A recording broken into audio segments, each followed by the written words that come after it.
What up? I'm Deuce. Today we got a full show today. We actually got two shows running today. Can't wait. The first Redzone in the lab, we're gonna have Ryan Fowler, NFL and college football analyst. We're gonna talk some draft. We're gonna talk some prospects. We're gonna kind of ask some questions about this draft process and how does it work and just the whole process, just coming from like the national media, how they deal with teams, how they look at their boards, just all types of different things. If you have any questions, just throw them in the chat. We'll definitely ask Ryan. I can't wait for that. We have like I said, we got a ton of questions for him. And one of the ones I really want to get into is need versus BPA. Like you all know, I just don't see the difference. And if there is a difference, it's a very small difference between need and BPA. I'm always thinking you're going BPA at your biggest need, unless you have a superstar player there and there's the best player available is a superstar player, then you take them, and that's obviously best player available. But we definitely going to get into that with Ryan. Then after our show, we're going straight into Enters the Lab. This is Enters the Lab. It usually goes at 6:30. Because we are here, Redzone in the lab. We're going to move Enters to Lab to 6 today. So right after our show, we're going to go straight into Enters the Lab, and we're going to talk about how the AFC landscape has changed with the trade of Stephon Diggs and the new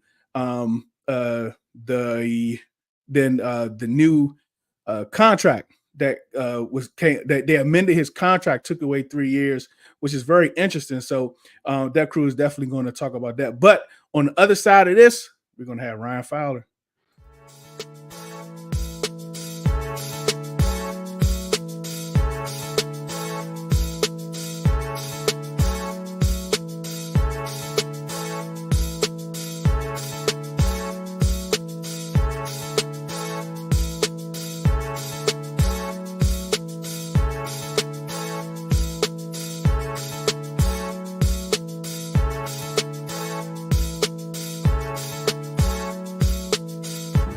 Shout out Redzone Lab Podcast.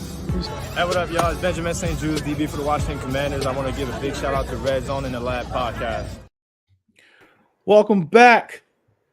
This is Redzone and the Lab Podcast. I am Deuce, and joining us today, NFL college football analyst and the host of Commanding the Huddle, Ryan Fowler. How are you doing today, buddy?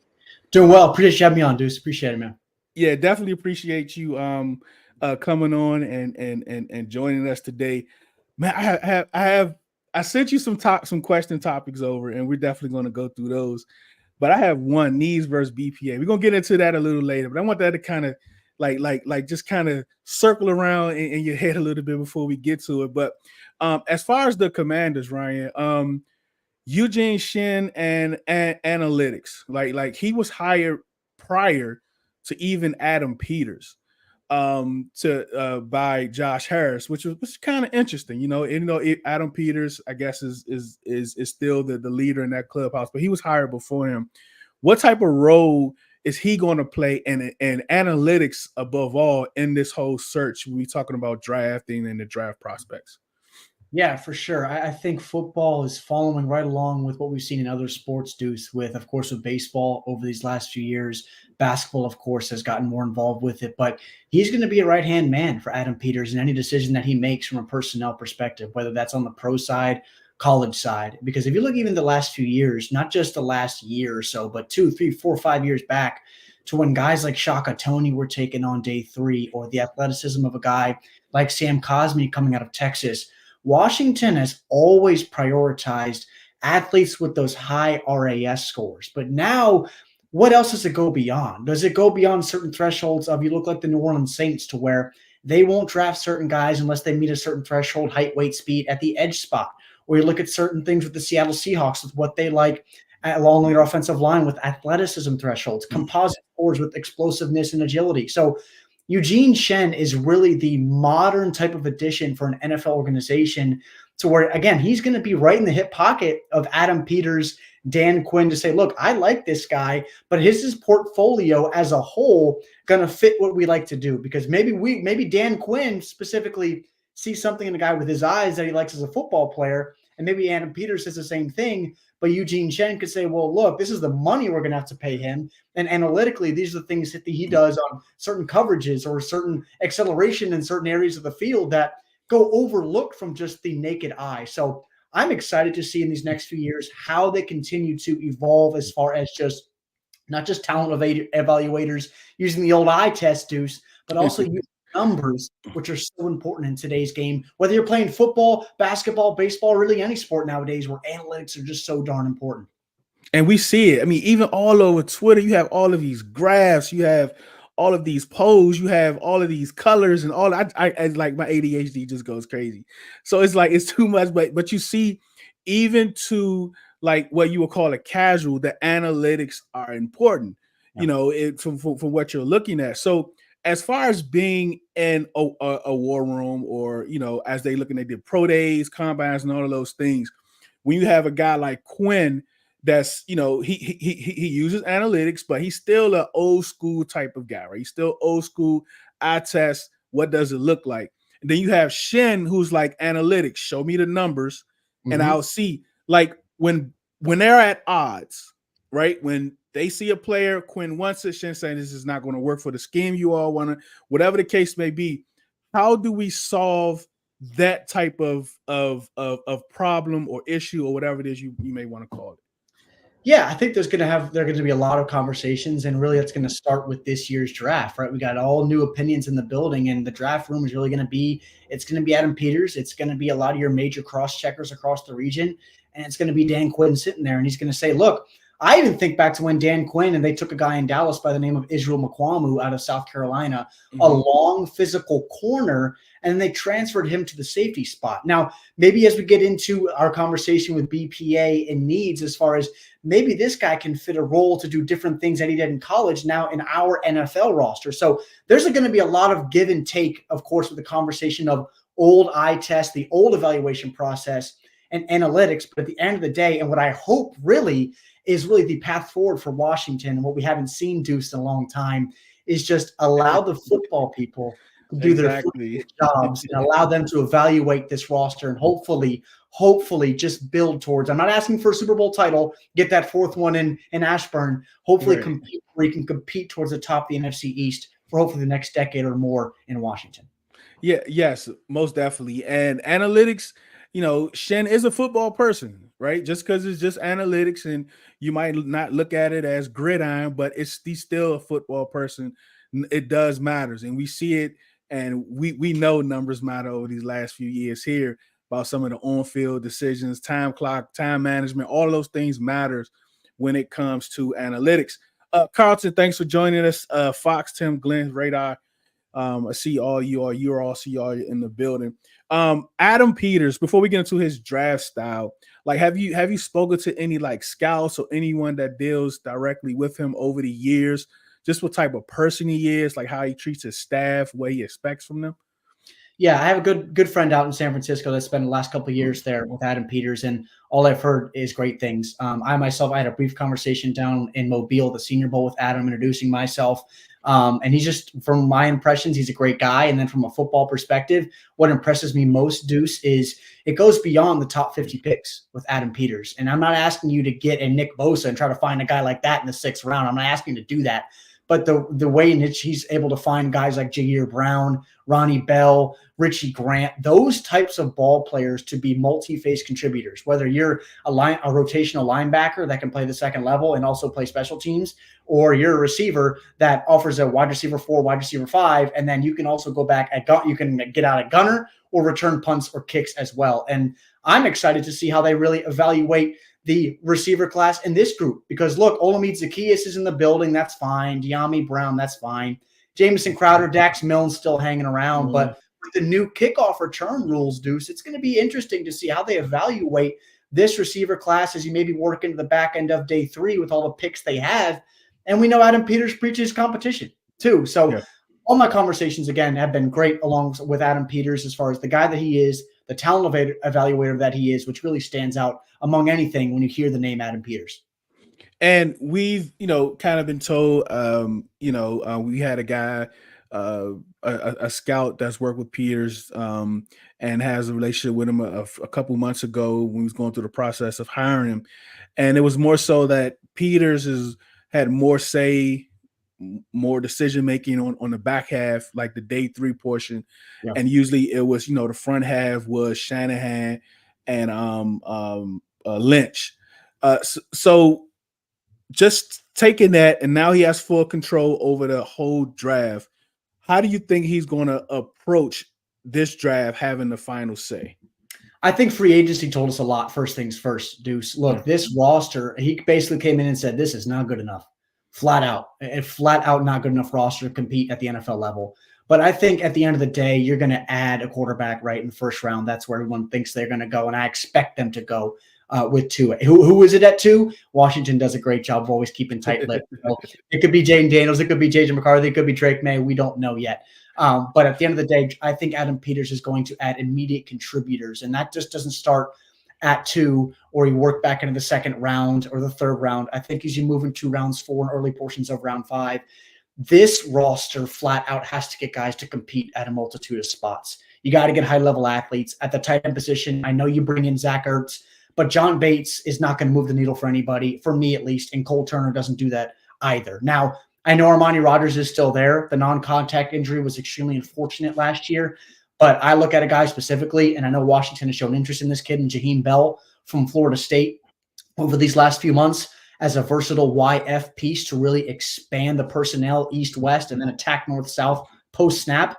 Zach Ertz is going to be that guy that's that friendly face on 3rd and 4. But what other guys do you have at the position that are dynamic? And that also goes back, Deuce, to our conversation about Eugene Shen, because he's talked a lot about the tight end position and how that position is extremely important for an NFL organization. So I think they're going to add players, not just on day 1, but day 2 and day 3, to not only wear a jersey that we've seen in years past, but to come in and compete and produce and push guys at the positions. Yeah, I can't wait. When you think about what they've done in free agency, we had a lot of one-year deals, and they've been preaching building through the draft. You get some of these one-year deals that possibly hit, okay, fine. But let me ask you, just because we may have brought in a Bobby Wagner, we may have brought in a Shen and a Fowler, some of these one-year deal guys, does that mean that they won't go those positions early? No, absolutely not. I think it's guys who look at almost prove-it deals. Now, Bobby Wagner, for example, has nothing to prove in the NFL. Right, exactly. He's going to get his gold jacket in due time.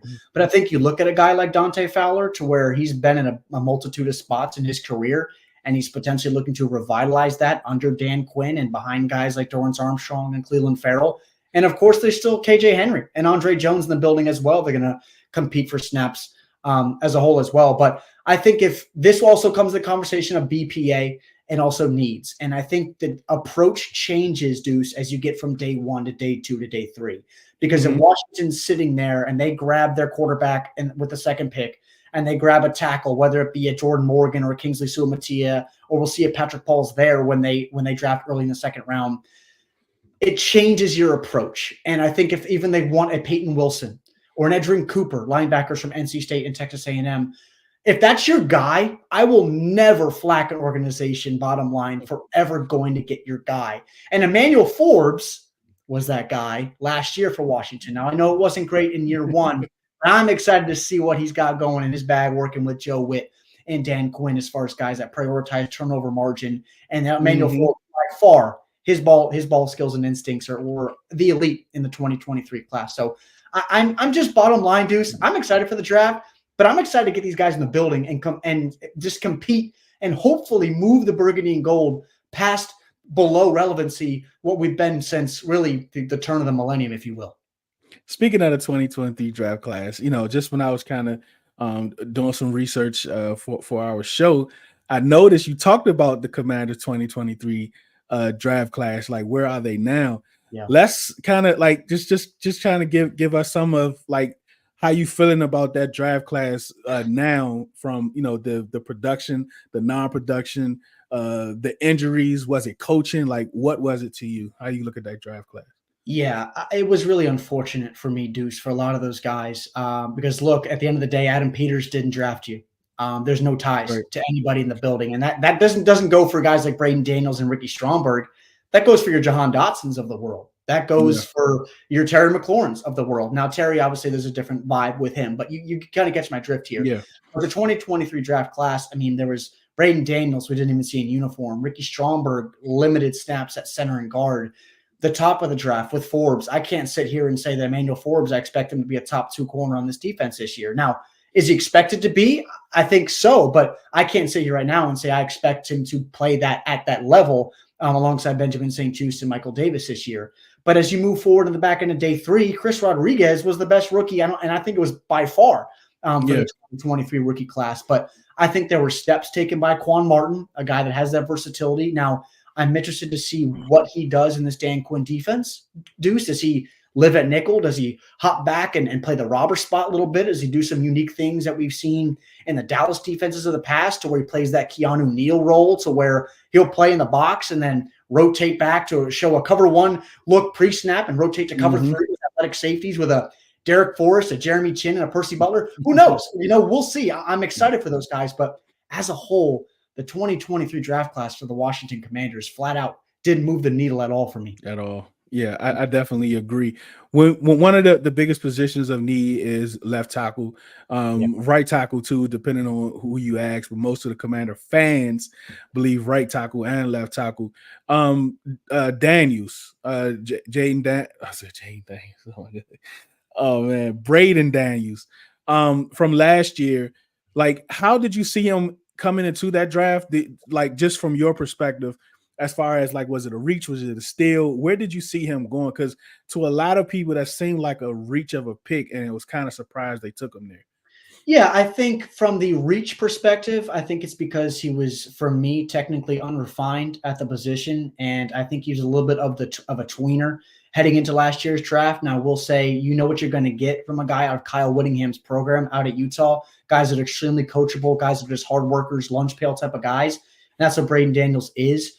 But I do love the tackle guard versatility, but by no means, Deuce, am I going to expect him this summer to, if they don't draft a tackle high in this draft, to say, Braden, you're my guy. I'm playing you over Cornelius Lucas, and you're going to start at left tackle to protect most likely our blindside quarterback unless they take Michael Penix. So that's not going to happen. But I actually like Braden Daniels coming out of Utah, and I thought that early day 3 bucket was where he was going to find himself, and that's what he did for Washington. Okay. But the versatility I like, the athleticism I like. He's just unrefined as far as really protecting that outside shoulder. The feet get a little stagnant at times, but there's stuff to work with. And I think when you draft a guy, that early day 3 bucket, those developmental traits types of guys, that's what the bucket that Braden Daniels fits in. And I think, or hopefully, he can find himself into a backup swing guard tackle type of role, even that we hope that Sadiq Charles is really going to be for this roster that really didn't evolve into at all. Yeah, and as you can see, they didn't bring him back Yep. as of now. So I have this theory about boards, mock boards, top 100s, mock drafts. Big boards, mock drafts, those different types of things. I always look at it, and you're national, right? You're a national analyst, NFL and college football. When I kind of look at those type of mock drafts, or those big boards, who a lot of people have us, taking certain things like that. Do you think there's a difference between the actual team's big board needs from what they know what they want, the player that they want, compared to someone on the outside just trying to, they might have sources on the inside, but just trying to figure out exactly what they need? And I'm still trying to put it together, Ryan, but it just seems like to me that, when you're looking at a team, like, we'll say this player was a reach, but all the scouts and everyone that worked hard says this is where you take this guy, even though it's not the same or doesn't line up with the consensus from the national, even some local guys that's not actually a part of the team. Absolutely. All 32 teams boards are different in the league. I would love to be in them rooms, man. I would love to be in one of them rooms. And I'll even give you, a sneak peek in a conversation I had with a former GM down in Mobile this year, as far as talking about a potential team out west and where they're going to go early portions of day 1. And he brought up a name that you just don't hear until the second round in most mock drafts.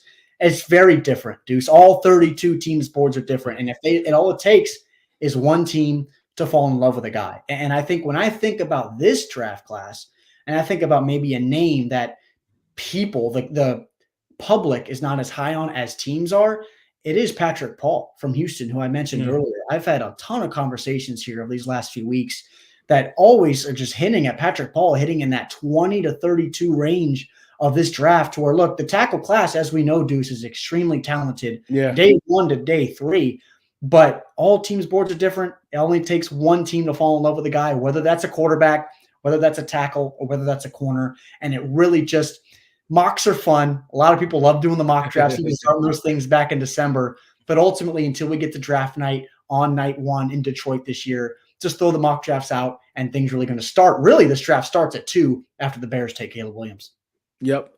With us, right? So just because you said something about the Bears, how do you kind of look at that whole situation with, going through this thing with Caleb, may not, we need more information, his medicals, and then you hear that Justin Fields could go for a second, and you hear this and that, then he end up going for whatever pennies on the dollar. What do you look at that whole, like, how do you kind of summarize that whole situation? I'll say this, Deuce. I was on the approach this offseason that I would have loved to seen Justin Fields be the guy moving forward in Chicago.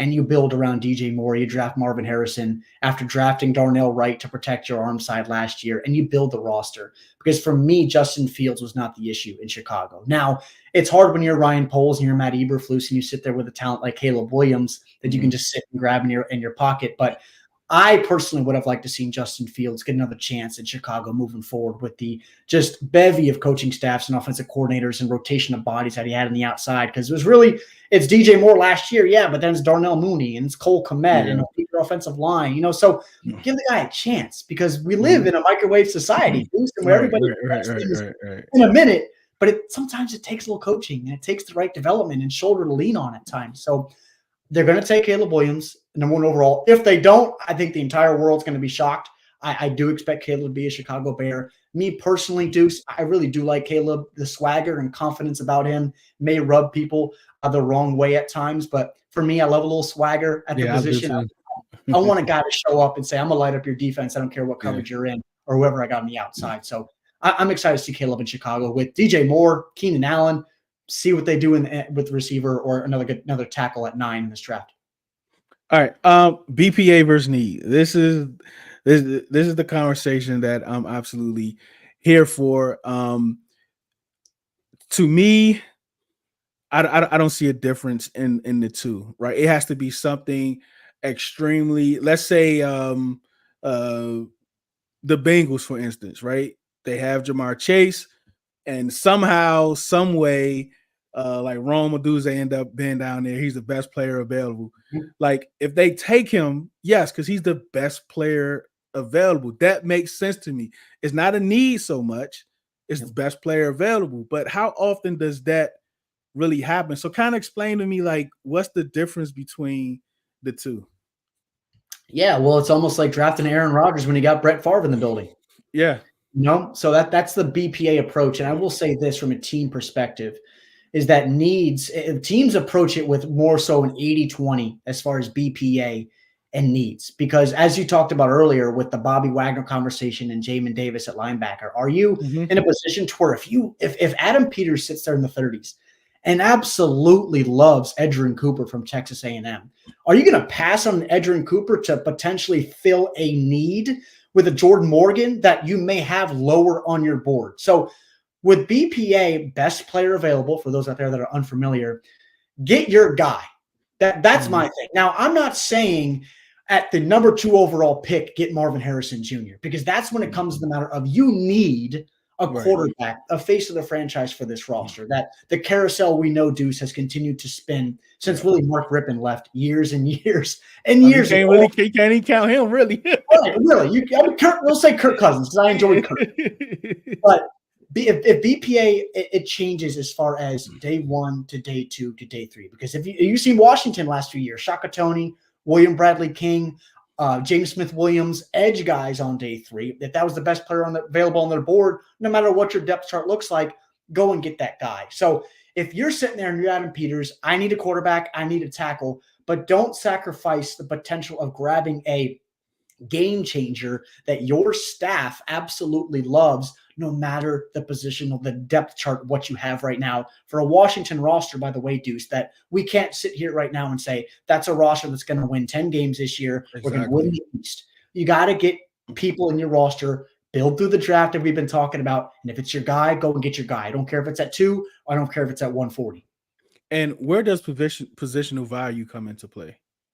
Yeah, I think when you look at positional value, I think you have a team like the Philadelphia Eagles, for example, to where Howie Roseman, he's going to take a premium position every single round one of the draft, whether it's an edge guy we saw like Nolan Smith or they go receiver like Devontae Smith. They're always going to take a premium type of position. So positional value at the end of the day is really, for me, it does change from team to team as far as what your depth chart looks like, who you got under contract, and what the picks even you have moving down the line. But I think it's just, you look at offensive tackle, you always need those guys. Edge rushers, you always need guys to get after the quarterback, and you need corners on the outside. And then nowadays, the running back position is immensely undervalued for me, because at the end of the day, you say, I'm going to take a guy late day 3 when I could have a Bijan Robinson here or pass on those guys and get him on day 3. But positional value, I think, Deuce, it changes from team to team, what depth chart you have, what you had in the past, what you got in the future.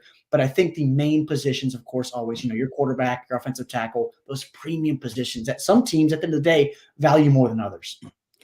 As far as our picks, right? I think we have 6 picks in the top 100, something like that.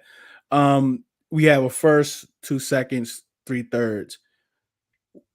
How are you with trading in the draft? Like trading back up, like into the first round, or trading down? What's your approach on trading picks and moving up and down the boards?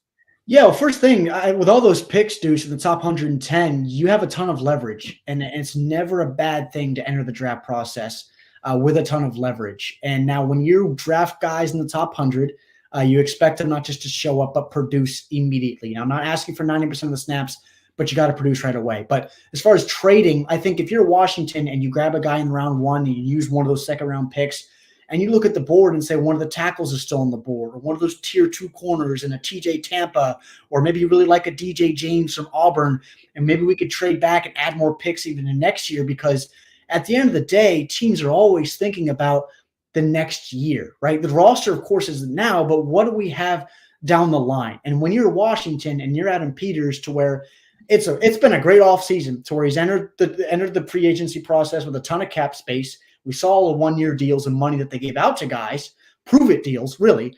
Then you're entering the draft with the 2nd overall pick.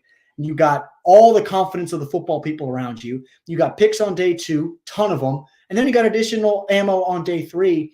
Mm-hmm. You have the ability to add contributors, cornerstones of your roster. Then you add depth guys. But if I'm Washington, Deuce, let me say this. I don't think they're going to do something to where they trade back into the first round and grab a Montez Sweat that we saw years ago. Mm-hmm. But if they really like a guy, let's say a Chop Robinson, if they really like Chop and his explosiveness and they think he's not going to be there in the middle of the 30s, go and get your guy because you have the ammo to do so. Or maybe they really like a Ricky Pearsall from Florida. Mm-hmm. Really like. If you want to trade up and get that guy, the ammo, Deuce, is absolutely there to get your guy. So as I've said many times already on this episode, Deuce, and I know I'm probably going to say it, so I'm blue in the face, Adam Peters and any GM in football, if that is your guy, you guys have evaluated him to where there's a certain bucket that you have him in, go get your guy, whether that's a trade up or a trade down, you think he's going to be there. And it's real funny because one of the hosts that hosts a couple of other shows, that's his motto this year, # get your guy, which is kind of funny. So I just want to just throw a couple names, some prospects that I selfishly like, just to kind of get your take on them. And then after that, we'll get into the five players that can really change our roster if we are able to draft them exactly where we are. But the first guy I want to throw out there is TJ Tampa. Yeah, TJ Tampa. Look, if you want a guy that's going to play press man, long, physical, aggressive type of corner, that's going to be TJ Tampa. Now, when you think of Big 12 corners, you don't think of guys from Iowa State that can come into the league and produce, right? Mostly Iowa State, you thought of the Mike Roses of the world, the back in the past with Xavier Hutchinson, Akeem Butler, Brock Purdy. But you want a physical type of body. on the outside. You're going to like TJ Tampa, but I do want to see a little bit more patience, Deuce, in his game. The aggressiveness at times can hurt him to where his eyes are peeking in the backfield a little too much. And as we saw this year, where teams would consistently run double moves on Forbes or St. Just, that may work in college to where you're dealing with a guy, that used to play varsity high school football in Iowa somewhere. He just letting that thing rip. Want to see a little more patience in TJ Tampa's game, but he's a guy I'd be happy with early portions of day 2. I think Malachi Cordy, wide receiver. Yeah, man. I love one him. of the top group of 5 prospects in this class. I was excited to see down in the Senior Bowl. It was really him and Quinyon Mitchell, Deuce, as far as the premier G5 guys in this class. The rep just starts when the ball gets in Malachi's hands. What's G5, Ryan? Group of 5. Group of five. Okay. I didn't know. Okay, G5. Got you. Oh, good. Yeah. Western Kentucky has pumped out some receivers these last few years. Jareth Stearns, Dawood Davis. Now, Malachi Corley is the premier guy from the Hilltoppers. And I don't want him to last until, let's see, 32. The Chiefs fall in love with him and get him with Patrick Mahomes. Deuce, we can't let that happen. We cannot. Even though they got Hollywood Brown, of course. But Malachi is a guy that all 3 levels of the offense, he's an immediate threat. Also an extension of the run game. And this dude is rocked up out of his mind, over 200-plus pounds, physical, extremely good kid as well, just looking for that opportunity. And those guys that enter the draft, really, that aren't those Power 5 guys, 4 or 5 stars in high school, they got a little bit of chip on their shoulder. And that's a true thing. And I think Malachi's had a great pre-draft process, and he's an exciting young prospect that I think is going to go higher than the consensus. Tackle Blake Fisher. I like Blake. I like Blake a lot. He lived in the shadow a little bit, right, of Joe Alt. Deservedly so. Joe Alt is my OT1 in this class, and it's really not close for me. But Blake Fisher on the right side, the athleticism isn't really there for me right now. The feet can get stagnant at times. But as you always get from Notre Dame and those Golden Domers, they're always technical. They're extremely smart. They understand how to counter their outside shoulder, stick that inside arm. And really what I love about Blake, Deuce, is he consistently is able to walk his hips to the opposing guy's hips and stop the rep, really take the air out of a pass rush rep, whether you're facing a guy that's 235 pounds, right, that hybrid speed rusher, the Micah Parsons, Dallas Turner in this draft type of body type, or you're facing heavier guys like the Montez Sweats, the Chase Youngs, or a Braylon Trice in this year's class. So Blake Fisher, technical type of right tackle, that atypical mold to where more of a downhill north-south type of body. But I like him, especially on day 2, for someone that really needs help on the right side, potentially Washington, because I don't know, a lot of people out there want Andrew Wiley starting again this year. No, and a lot of us don't. And actually, DT, I was just talking to you about it. He was asking you about Javon Baker. Route running with Javon. Really enjoyed watching him down at the Senior Bowl. People forget that this kid was at Alabama with all the studs that they had there in years past. Then he transferred to UCF. Sudden, explosive, quick twitch. I think he's someone that's going to surprise in the first couple of years of his career, wherever he lands.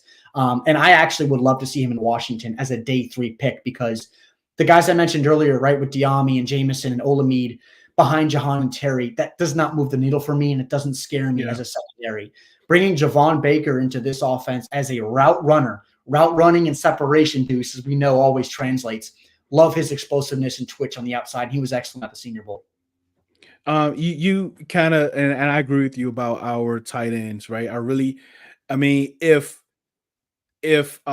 he has to be tight end 1 going into week 1, week 2, week 3, okay, cool. But I really want us to draft a young guy that we can really start building to get them reps and get them to be tight end 1. Like, look, Zach Ertz, he didn't have a lot of production last year, but I don't want to be for him to be tight end 1. But what type of guys do you think that'll be there possibly at the end of the 3rd?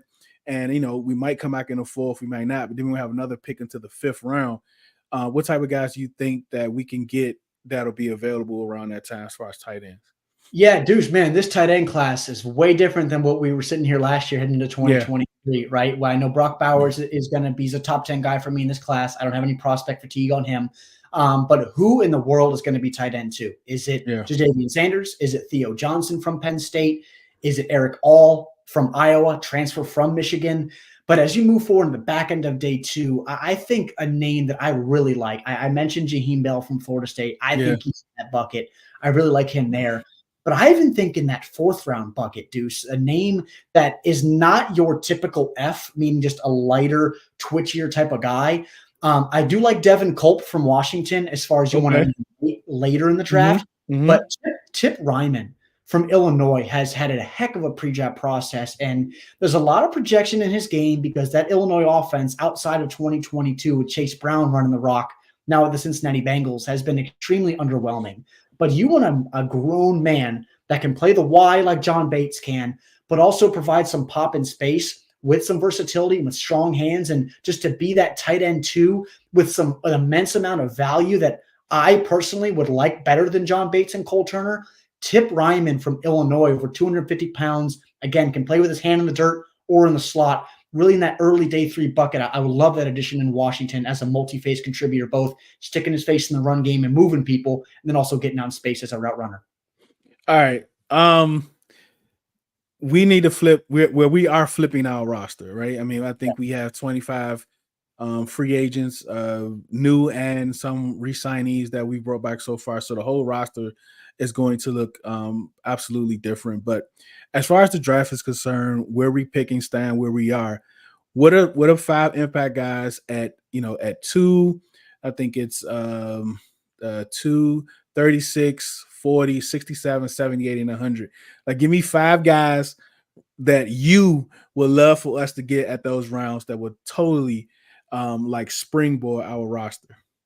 Yeah, I'll give you 5 guys. I think as a whole, I think that I would really love to say this is great. I absolutely love this pick. At number 2 overall, for me, it's Drake May, quarterback from North Carolina. He is my QB2 in this draft. I know a lot of people out there do get excited about the big arm and the speed with Jaden Daniels, linear speed with him. But I think there's a lot of context that is needed with Jaden. On my podcast, Commanding the Huddle, just did a deep dive into the quarterbacks.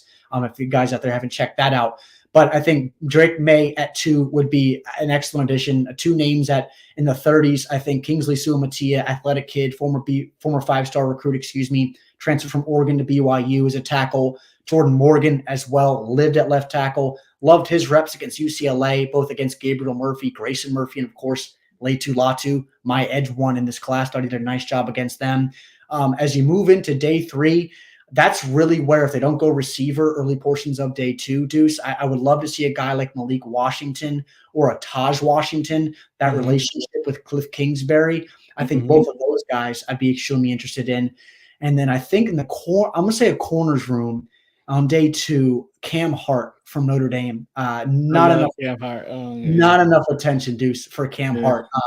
One of the most impressive individuals that I've had a chance to meet in this pre-draft process. Just a guy that you want in your locker room and your community, bottom line, for the next 10 years. And then you see him strap up opposite of Benjamin Morrison, who's going to be a first rounder in the 2025 draft. The length, the foot quickness. You watch him against Marvin Harrison in Ohio State or Emeka Egbuka.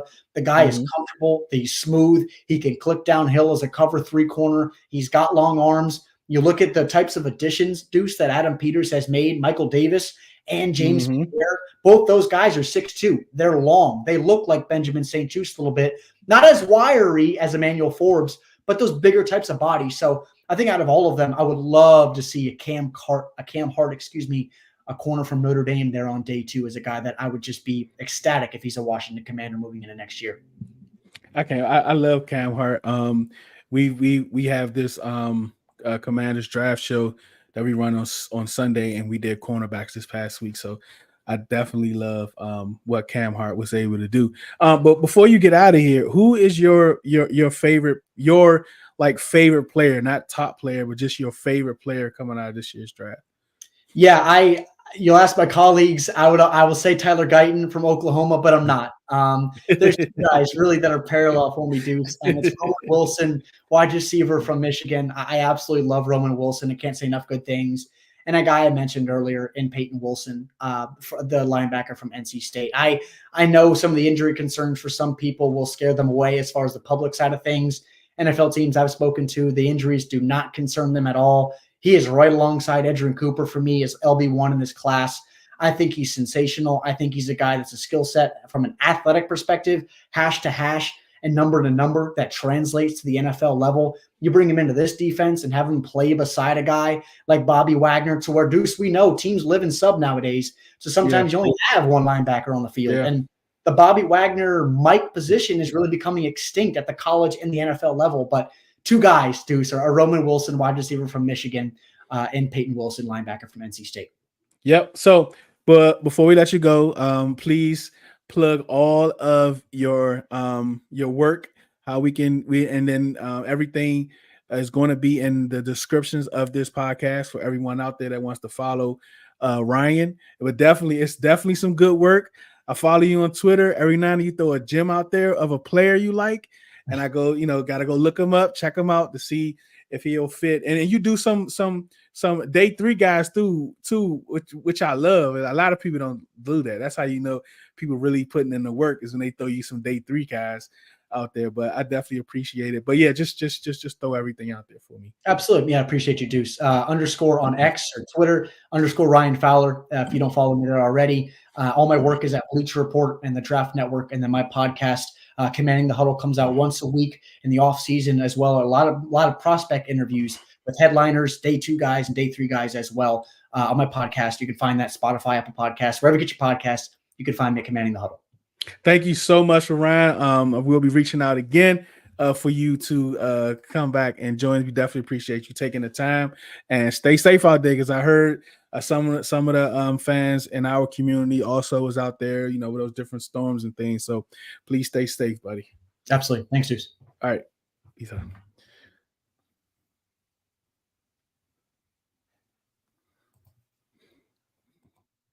Thank you so much. That was really good. Ryan is very knowledgeable when it comes to the draft. I really enjoyed that, and I was thinking about it, and I forgot to ask him about Penix, but I'm gonna DM him and ask him about the Penix, see how he feel, like what he has heard about his injuries. Matter of fact, I'm a DM now.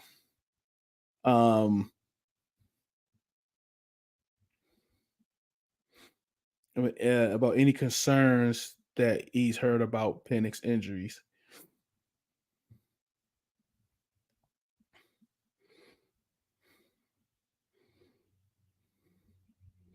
Because he talked about Peyton Wilson.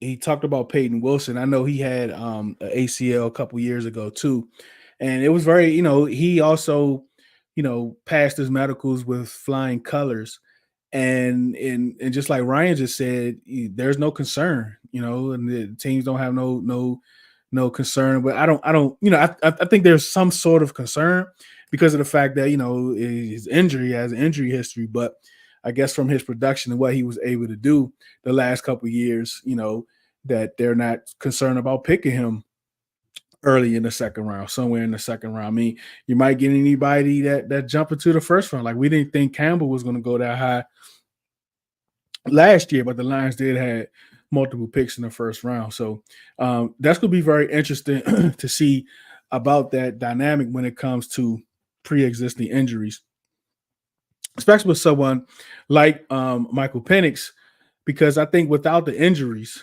he's definitely in the conversation, QB1 and QB2 without the injuries. No doubt there. So, but yeah, that's what he said. All good, nothing as far as red flags or injury concerns for Penix. And he's getting a whole lot of notoriation. Noticing him, he's getting a lot of that these last couple of days.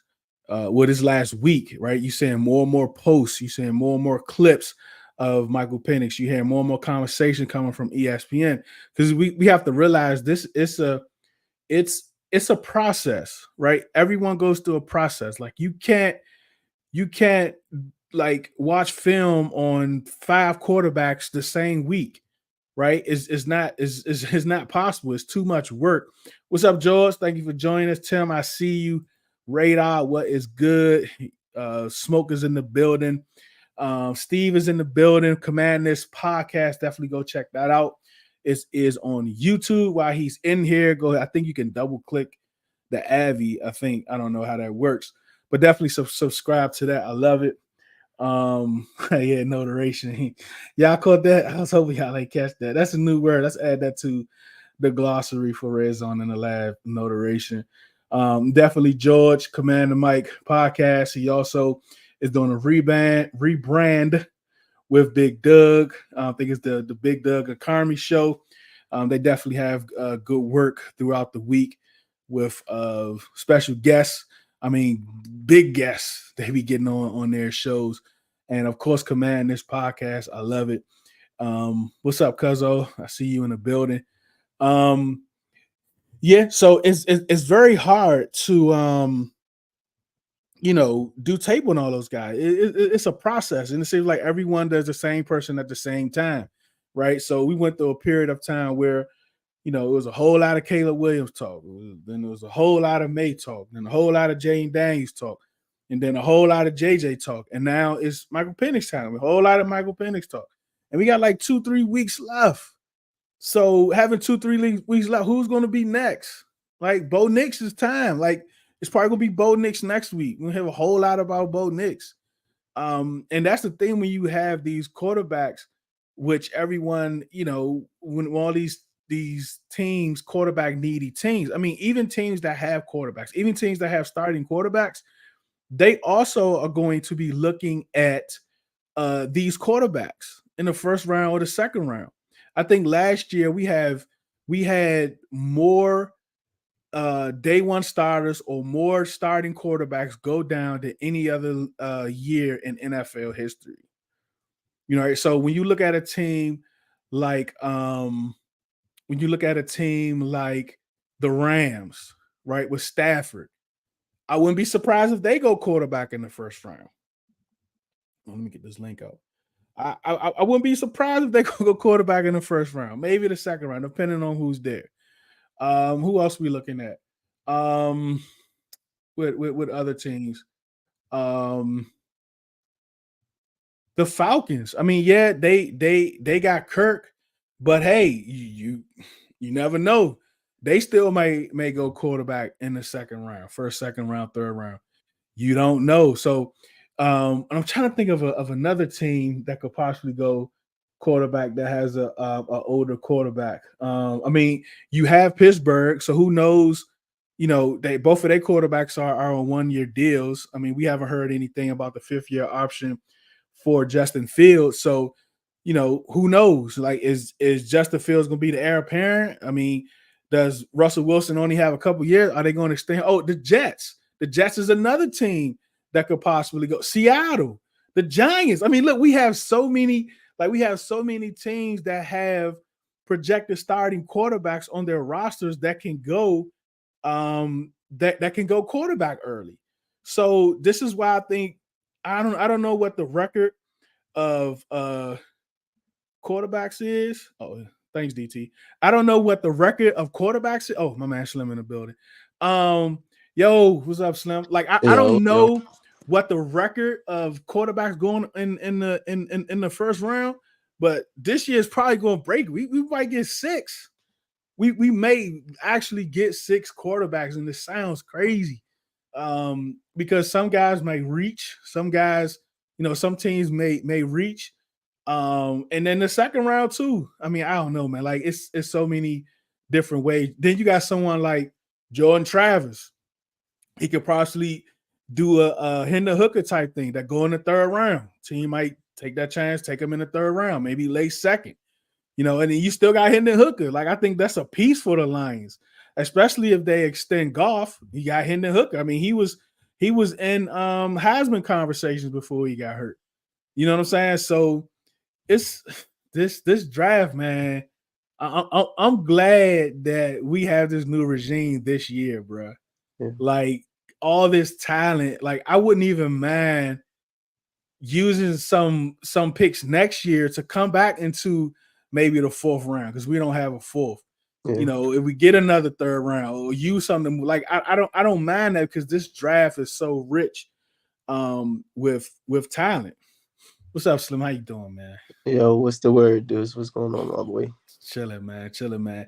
Everyone that's out there, we definitely we're gonna have like a double header today. We're going from Redzone and Lab to Enters the Lab show, and in a few minutes, Slim is going to be joining C. Henry and Lady E.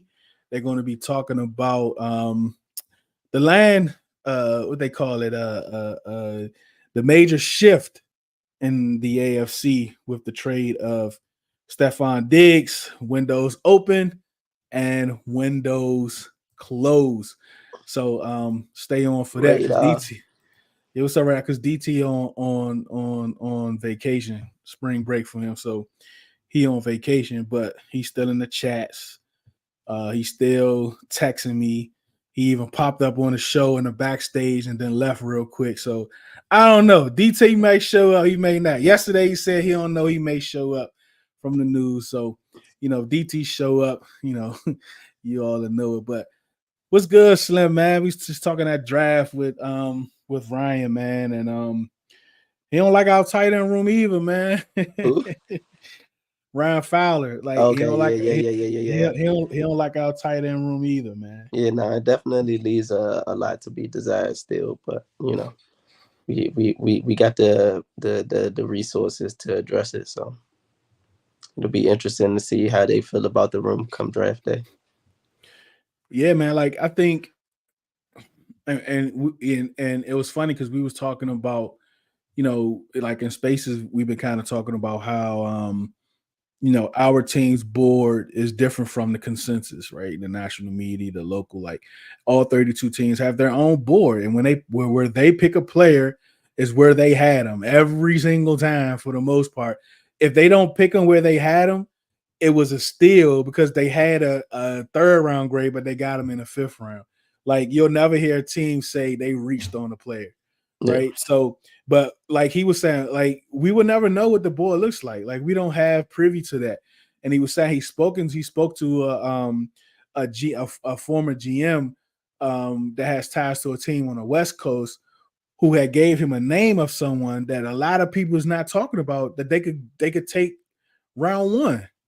You know what I'm saying? So that's something, man. And I kind of thinking about out, and he talked about our draft last year. He was like, it's horrible.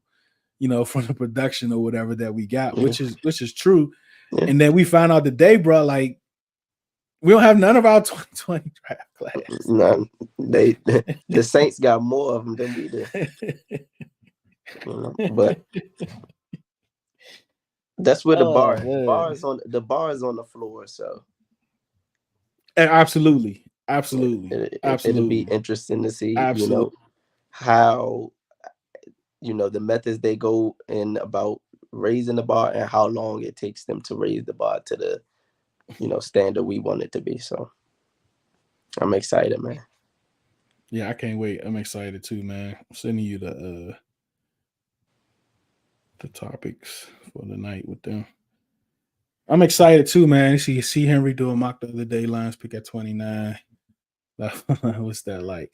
I don't know what's that like. One day we'll pick, that's right, raise the standard. One day we'll pick late.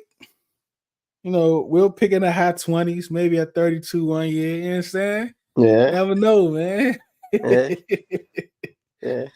Man, I just get me in the in the wild card 20s, whatever the wild card is. Just let's get the bar there first. You know what I'm saying? That's my first goal, is to get the bar set there. You know what I'm saying? High jumpers, even when they doing, Olympic competitions, like they set the bar somewhere, then after that round, then they'll raise the bar. They don't just start on the highest. Most definitely, man. Big simp in the building. Yeah, man. Big up everybody in the chat every time. Reminds me when Ron asked several teams last where they had how. Like it doesn't matter. He went in the fifth. It's right. It doesn't matter. Like this is where you draft them. Like you telling everybody you had a third round grade on them, but you like it. Like I mean, just thinking about it now, right? Like you have a third round grade on a quarterback. A quarterback. Like you have a third round grade on a quarterback, and you don't take him. And you trade up for a long snapper and waited to take the quarterback that you had rated 2 rounds higher. But again, that is insane to me, man. I guess technically Sam proved them right. Yeah. Because I think for the most part, all the circumstances, all those everything that contributed into last season, man. The boy, he came out pretty good, man. You know what I'm saying? Like if you flip the season, if you put the beginning of the season on the back half of the season, we having a whole different conversation, right? But because he came out on fire and then hit a wall, it doesn't look the same. Yeah, I agree. You know what I'm saying? But he's a prime example of you just don't know what how these evaluations are going until folks are picked. Like you just don't know. Yeah, true. What's up, D'Angelo? You excited? But I'm going to the draft though. You must be a Lions fan with the dough. I just think you're probably a Lions fan. This the year of the quarterback. Most definitely. Like this is the year. Like I said, we could get 6. Would you say, Slim? I say, yeah, I believe it to be. Yeah, man. It's gonna be so many quarterbacks this year because so many teams need them. So that's gonna be interesting. Yeah, man. So everybody that's joining, we definitely about to flip, and we about to go to Enters the Lab with Lady E and see Henry with guest Slim and DT. Who knows what he's going to do? He may show up, but he's supposed to be on vacation. But he's been. Oh no, maybe he's not a Lions fan. My bad, D'Angelo. I wasn't sure. But I definitely appreciate you for tapping in, though. This might be your first time comment, so definitely come back, man. Keep it up with us. Keep it up with us. It's nice to see people, outside of hog farmers are, excited to attend. Yeah, sure. Because I'm sorry, just not me. I'm not going all the way to Detroit for pick 17. Not happening. Not happening. So to see that, people are excited to see what we do with the second round pick and things like that, that's exciting even for us that'll be watching in the comfort of our home. Yeah. I'm trying to get up there, man, but well, I'll tell you on the other side, but we'll see. But I'm definitely excited. I'm excited to see. I'm excited. Like this all season, I did a tweet. I don't know, it was yesterday or today. Like it's a lot of fussing and fighting, and you got like local beat reporters and some national just responding back to our tweets and clapping back at our tweets and doing all that good stuff because they got time to do it now. Like we're not talking about all field stuff. Like we're not talking about court stuff and this and that. Like it's all football, right? Like it's all football. So they need time to feel like they don't have that time. like last year was all about the sale and this and that, but now it's like all football. So they trying to fill time in too. Like they got quotas to hit. Like they got that stuff. So hey, let me jump in here with these guys on Twitter and talk some trash. Just to Lions got 29 in the first. I'm a Commanders fan since birth. Yes, sir. I like it. Yes, sir. All right. I definitely appreciate all of you joining. Remember, we're going straight to Enters the Lab podcast. At the end of that, everything Ryan Fowler will be in the description for you all to follow him and check out his podcast, Commanding the Huddle podcast. He actually did a write-up or a podcast about all the top quarterbacks. He does a lot of interviews with a lot of players, which is very interesting from the combine, from the pro days, different things like that. So he's definitely tied in. So you can kind of take his word for his word. Slim, I thank you for this last few minutes to get this last field time. And that's why I was like, might come in like 5:45. I didn't want to have Ryan in for the whole hour. Then as you can see, Lady E is ready as always. And there you go. What up, though? Yeah, sit. Look, he's looking at his clock. Look, you see, he's looking at his phone. Again, appreciate all y'all, man. Let me change the label up for him. On the other side of this, we have Enters with an S, the Lab Podcast. My fault. What happened? I'm eating Popeye. This man says he's eating some Popeyes. Commercial. I'm ready for a break. Save this clip. Wipe your hands. Wipe your hands. Commercial. We over here about to die of thirst over here. Thing on the menu today, bro, and that's work. That's work for 60 minutes, bro. That's the only job we got to do today, bro. What you playing for? What you playing for? What you playing for? What y'all?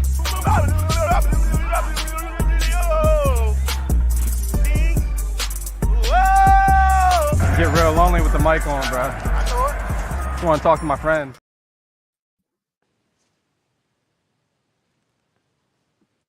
Hold on, wait a minute. I'm about to pull the scene. Yes, sir. We back. What's up, y'all? What up, dude? Oh, no technical difficulties. Early, man. That's all right, man. What up, Slow? See, Henry, what's the word, my boy? Man, happy to be here, man. Happy to be here for another episode, man, of Interns. Moving myself. The Lab. What's going on, E? Look, I'm over here. Look, Mercury and Gatorade and stuff got me removing myself from the main screen and stuff like that. You know, I just want to get a shout out, you know, represent my buzz. It's 4 days in the alley. Happy 4 days to my AT aliens, real AT aliens stand up, not the transplants, the real AT aliens, born and raised, baby. So yeah, that's what we do. How y'all doing? Y'all good? Man, good to be here. Blessed and highly favored. Best and yes, yes. I hope everybody had a good Easter too. You know, had a good Easter Sunday. Man. Yes. We're blessed and highly favored. Yes, thank God we getting through this off season smooth. You know, we got the draft at the end of the month, but you know, we had some little news that popped off. Drop the bomb. Baby, look, it's about to get real interesting. So we're gonna kick off this show. Like, let's start down there in the deep side of Texas. Look like America's team in Texas is them Houston Texans. I'm just gonna say this. I said it on here. I said it in Spaces. I had said it to the Texans fans. I told y'all when they made that picks in the draft last year and they jumped back in and got 2, you might as well say top 5 players in Will Anderson and CJ Stroud. I already knew they wasn't playing no games. Okay, baby. They was over there playing chess while everybody else playing checkers. Because this offseason that they done had is amazing right now. Then you got another wide receiver in Diggs to come in. Now you got Diggs, you got Nico, you got Tank with Mixon as the running back. This little outfit's looking kind of good, and then they still got picks to where they can still add to the. Look, y'all, it's about to get real scary in the AFC South, and the AFC has just now got more and more interesting with now Houston being added to the contenders list. What y'all think about these moves that Houston been doing? Man, they're turning into the big dog over there, man, in the AFC, definitely in the AFC South. You got to put them up there as a contender. I mean, you mentioned everything that they've done with the Diggs trade, but we still haven't talked about Danielle Hunter coming to that defense. Jalen Petrie on the back end of that defense. I mean, they still have a couple of little, areas that they need to improve, but they are definitely strapped and ready to go to war, man. So, again, it's going to be interesting in the AFC. Man, I wonder how did it go wrong in Buffalo? What went wrong?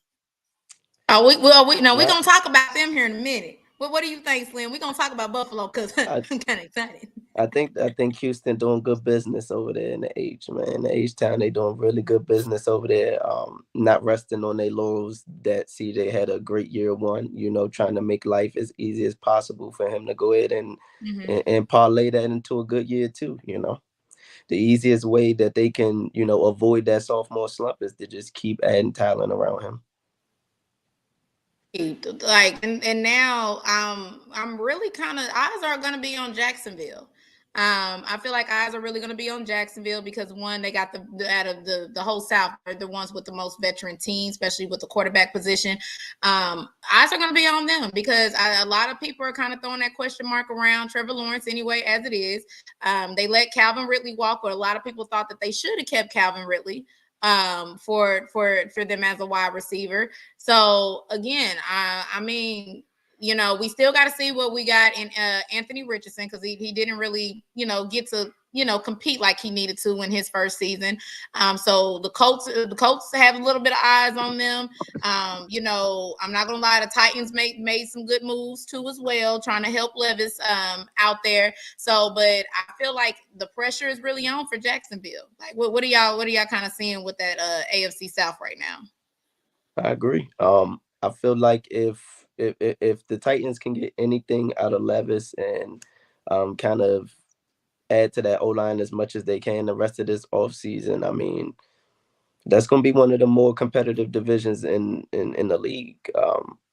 I mean, the Texans on paper, you would think took maybe a step ahead of the Jaguars. But again, we still got to see it all materialize. And like you said, with Anthony Richardson coming back individually, he was a little up and down with his performances, but he showed good flashes.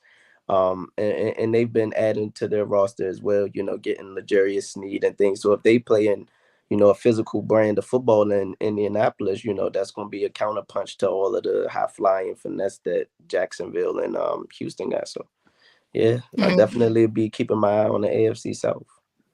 I think the pressure is on the whole division, man. I think, when you look at Tennessee, they definitely done some positive things, but again, they need to, address that tackle issue. The jury is still out on, what Will Levis can do over there. And again, man, we're talking about, Stephon Diggs, a proven commodity. We're talking about CJ Stroud, who, again, only 1 year, could definitely have a sophomore slump. But, man, it looks extremely positive, solid offensive line, defense getting better. Man, they look like the class of that division by far. Yeah. And shout out to Jaja in the chat. He said we just getting started. So again, them Texans is a little bit happy. They was going through some years of people messing with them and getting on them, and now everybody got all eyes on them. So yeah, they just getting started. They looking like they may be trying to meet Detroit, man, in the Super Bowl or something. That's why it's kind of feeling to me. That's what I'm getting, man. A Houston Detroit Super Bowl. That sound all right to me, man. We'll get the Brad in that roster soon, man. I'm dead. All right, now let's go talk about. Let's go over here and move it to the Buffalo Bills. Let's have this conversation because again, looking at their roster, Josh Allen throwing through a wide receiver that can be a number 2, and the rest of them 3, 4s and stuff like that. So I know the question that was pretty much is going to be asked: is their Super Bowl window closed? Or what are we looking at with Buffalo? I'm gonna start with you. What do you feel about Buffalo right now? Man, it's tough up there. It's cold. It's quiet up there. It's not cold. Quiet. Again, I don't know what time, man. It's all right. I don't know what to make of it, man. I don't know what to make of it. I got folks trying to, paint this picture that they're gonna be all right. They still right there in the thick of things, their division. But from where I sit, it's just looking like they in shambles right now. I mean, not shambles, dog. You lose, so your issue the past few years hasn't been the pass catching options. It's been the physicality of the running backs. We know your quarterback can run with physicality, but typically your running backs can't. You've yet to address that issue, and now you're completely devoid of outside talent outside of Curtis Samuels. You got you got two good tight ends, but has Josh proven that he can run with tight end being his best weapon and just having competent outside weapons? That yet is to be seen. Then you also got on defense, you lose Tre'Davious, who has been banged up but still a quality player when on the field. They've been very hit or miss on drafting secondary in recent years, so you can't bank on them doing well with that in the draft. I mean, listen, they got a lot more questions than things that I'm feeling sure about with them going into the next season. And the Jets are hungry to show that they made the right move by bringing Aaron Rodgers in, so I don't think they're going to be slacking. And then the Dolphins going to be high powered still. So yeah, man, it's it's a techie situation up there in Buffalo. Hey, go ahead, Hen, because I already know you waiting on this. it's looking kind of bleak. You know what I'm saying? Memphis bleak. I jumped into spaces, man. I wanted to hear the stories too, man. And man, the story was, man, they got 23 picks in the next 2 years, man. They supposed to really just maneuver these picks, man, to make it happen, man. So I'm just gonna sit back and see what happens. But I'm gonna tell you what, it's not every day that you take a number one receiver from, a quarterback from a team, basically their best player offensively, $31 million cap hit on top of that, and you still the same. I don't know what was going on in terms of the locker room, but it says a lot when you give up second round compensation. Not this year. You can't even help yourself immediately, but that's next year's pick. And you gave them 2 picks on top of that to kind of really send the message that you were sending him away, and to send them away. The pick that they gave, that the Texans gave them, it's not even their pick. It's via Minnesota. Yeah. So they gave you somebody else's pick. Go ahead. Yeah, you know what I'm saying. and everyone's like, this is a wide receiver rich draft, which it is. But with that being said, it would have really have helped if you would have gotten a pick this year. And then Houston had a 42nd and a 59th that they could have gave you. You know what I'm saying, this year. So great move for Houston. I mean, they really, really did their thing, voiding the contract, giving him a little bit of a raise this year. But if it's not a good deal for them, they can walk away. If he, goes and outperforms his contract or does what he normally does, he's right back into the free agent market and getting that $25, $26, $28 million per year. So it's a great deal for them. Buffalo, again, a $31 million cap hit, the talent that walks out the door in a draft where you needed, help anyway because you had lost Gabe Davis. So I don't know, man. I don't know if this is, it's helping them get better. I believe they lost Poyer as well as Micah Hyde as well. Von Miller has been in a, we've been looking for him, for all of 2023. You know what I'm saying? He in Dallas. Him again. You know what I'm saying? He's been the missing person. You know what I'm saying? So again, man, I don't know, man. And again, they brung up the 10 picks this year. I looked it up. They got a first and a second. I don't think they have a third round pick. I think 7 or 8 of their picks, 5 or 6 of their picks are in day 3 picks. So it's going to be hard to see how they can maneuver and leverage themselves up in the draft. I don't think they need to go top 10 to get a receiver, though. I think it's a lot of receivers in the draft that could possibly fall to them. I've been doing a number of mocks, man. Similar to got a hold on me right now. But I've seen guys like A.D. Mitchell kind of fall down to them. But I think they could possibly move into the high 20s, maybe the low 20s, high teens, and possibly get one of the top premier guys. But it don't look good, man. It don't look good. Houston look good. I'm sorry, the way Slim jumped at that comment. That was funny. No, it wasn't even a comment. It was what C. Henry said, but it's in regards to the Twitter thing. But I'm gonna let E go and then I'll chime in. No, so here goes my thing. I'm not the hugest fan of Josh Allen. Josh Allen got to prove me something. I know I seen somebody say that a lot of people were saying that Stephon Diggs wasn't a top 10 wide receiver or whatever the case may be. I'm like, well, if y'all don't believe that now, he's gonna go down there with CJ, and it's like we said, if CJ doesn't have that sophomore slump, this man gonna be a top 10 wide receiver. Okay, he's gonna be. Everybody gonna remember his name. Be honest with you. For me, I feel like giving Josh Allen a rookie in my honest opinion, is not going to help Josh Allen.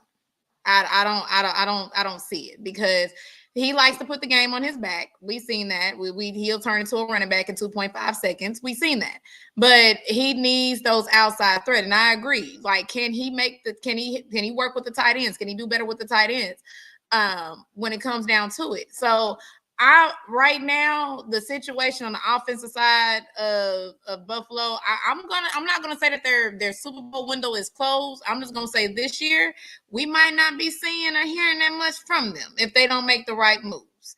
But then too, we seen Patrick Mahomes, even though they won the Super Bowl, but that's an anomaly. But even him working with rookie wide receivers and they having the drop seats. Josh Allen, I don't. Right now, looking at that, I don't think that was the betterment move for them. If y'all were going to move off of Stephon Diggs, at least get the rookies, put them in, let them get a little veteran help, whatever, then move him off the next year. But moving him off this year in the trust of kind of what they have right now, it's not sitting well with me. It's not. I'm going to tell you, this is what makes the move really, really, really, really interesting to me is even if you did decide that you were as a team or organization, whatever, that you were going to move him, why don't you move him before free agency? Why don't you move him before teams have already started to move and shake and bring other guys in? This what lets me know that there was a problem that had to be addressed right now. Whatever it was, it came to his head. And again, they are not going to trade this man's number one receiver without him signing off on it. He had to sign off on it and say, you know what, that's my guy or whatever it may be, or he ain't my guy. He a hell of a player, but we can do better without him. This is a addition by subtraction move if you look at it for me. And the timing for everything is really, really off. So for me, this definitely had, I mean, I don't want to say there was an incident, but there's definitely been something building between these two where basically the organization, the team on the organization and the quarterback decided me and this man cannot coexist. We can't play together. We're not going to win together. I'd rather do it by myself. I'd rather do it with a whole group of other people. Give me anybody in here. I hate to say it, but that's what has to happen at this time. Yeah. That I agree that's what it all signs point to, Henry. But like, how naive do you, Josh Allen, and the brass have to be to think that we seen like your jump, your trajectory, and your jump in your development is directly correlated with this man coming into the building, right? So whether you felt like you at that stage now where you don't need as much and you can be the force multiplier and things like that, you don't just move on from him when you just let Gabe Davis go, right? Yeah. You had to go trade for him because you don't draft Stephon Diggs on your own. You don't draft wide receivers well. So I'm confused on how you got 23 picks, but that's supposed to provide your fan base, because I'm not a fan. So your fan base with a sense of security that you're gonna make the right pick, or that it is realistic to believe that you're getting from the back of the 20s to the teens to get one of the top 4 wide receivers. Because if it's not one of the top 4, which is Marvin, Malik, Rome, or Brian Thomas, that's when you start getting receivers that's got questions. Are they really, an ideal one? Things of that nature. And you don't want to leave that type of thing up. You don't want to leave Brandon Beane to be choosing. So at this point, man, I think they're in complete disarray. That window's definitely closed. I think Josh Allen is good enough that he himself can open the window, but that comes once the games are being played and we see him kind of taking another leap in his career. But right now I just don't see it. Like, I think he's a really, really good quarterback, great football player, but I don't know if I see him as the type, like his style of play is making wide receivers better. Like, not every quarterback, gameplay is predicated to that. Some guys need, and not even some guys, but all of these guys need talent. And to just in the middle of you going back, fighting with the Chiefs, fighting with the Bengals, you're just going to give away your best weapon. You know what I'm saying? It's kind of naive. Man, it's egregious, man. It's egregious. But again, something had to be egregious happening, man. Where, Yeah, for Mhm. sure, for sure, I'm saying, for like, sure. we get to this point, because anything else less than this, we dealing with it, whatever way we got to deal with it. You know what I'm saying? However way we've been dealing with it, we're going to continue to do that. But it got to a point where something had to break. But I will say this, though. I'm going to tell you, I just objectively speaking, I'm not a fan of Buffalo either, but traditionally we have seen players come in and make impact quickly at the wide receiver spot. You know what I'm saying? Justin Jefferson himself, I can't remember what number receiver he went, in his draft, but I believe he was drafted like in the 20s. You know what I'm saying? So we've seen guys who may not been to that extent, but guys like, Olave and Garrett Wilson. So they are, some examples of where you can get a guy, especially in the draft like this. Like, I think if they get their hands on A.D. Mitchell, that'll be dope. Or Xavier Worthy, that'll be dope. To say he gonna be Diggs, I don't know about that, but will they have to? You know what I'm saying? If they get somebody who can come in and make an immediate impact, come in there and give you 70, 80 catches somewhere in that 1,000 to 1,100 range, you know what I'm saying? You can, kind of keep the, train moving on what they got. But it's, again, they've been drafting guys like Shakur. They've been drafting guys like Gabe Davis. You know what I'm saying? So, the eye for talent at that wide receiver spot, really, to your point, ain't really been hitting. So, I mean, maybe they do it again. We'll see. And my thing is, see, Henry, even if they do hit on that wide receiver, right, I think now there has to be a change in play style philosophy on that offense, because you need to be a more physical running team. You're going to expect Kincaid and Knox to lead the receiving options, because that's a thing now. Everybody, you got your Mark Andrews, your Darren Waller with the Raiders, where you can have an elite tight end, top tier tight end, be your best receiving option and just have the competent outside weapons. But again, when you've been to throwing all across the yard, to think that you are then going to change, be more physical, and kind of just use Josh Allen's strength of getting the ball down the field and just kind of run control clock, and just know that Josh Allen and whatever young receivers you got and Shakur and Curtis can kind of hit people over the top type of thing. I can see that being a thing, but that's a lot of changing all in one all season to then still have the synergy that y'all have been having for the past 2 to 3 seasons to make the runs that y'all are expected to be making. Like, that math ain't mathing for me. I don't think it's mathing for anybody right now, because it was just like I mean, we all knew that Diggs was already kind of, in a sense, complaining in the season, but we didn't think that they were going to make that move, especially make that move without a plan. I can see you doing that if you go out there, like you said, and get one of the top 4 wide receivers. But this is my question, because I know when we did our draft last time, I think we gave A.D. Mitchell to Buffalo. With that, when we did our draft last week. So even then, I'm not like, Josh can throw downfield, but can Josh be that QB that can that can help the rookies? Can he lead the rookies? I just don't see that with him. We got to find out. But I mean, the bigger problem for me, I mean, we talking about Josh and the loss of Diggs, but I mean, again, they lost their whole defensive backfield too.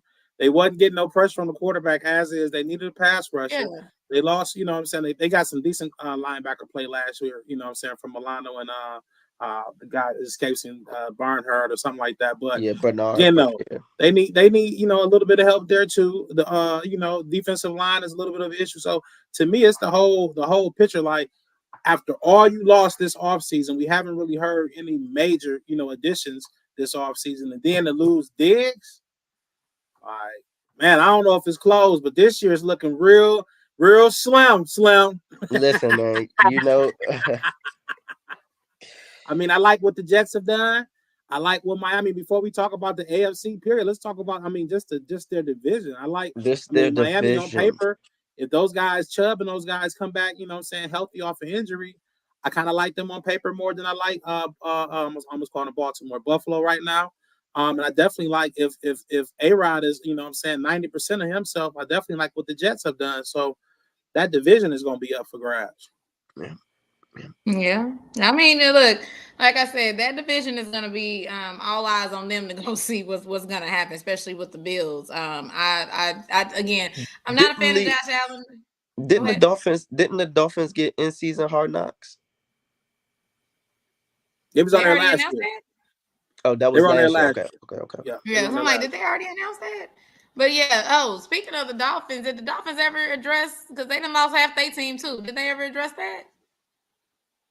I ain't see their name. I mean, they've done more than the Bills have done. Yeah, you know, they got Kendall Hunter.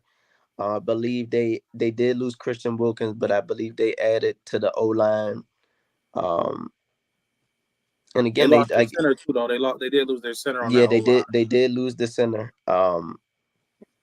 I think they did lose a guard as well, if I'm not mistaken. I think the Panthers overpaid for one of the guards that was a free agent. But the two guards that they got.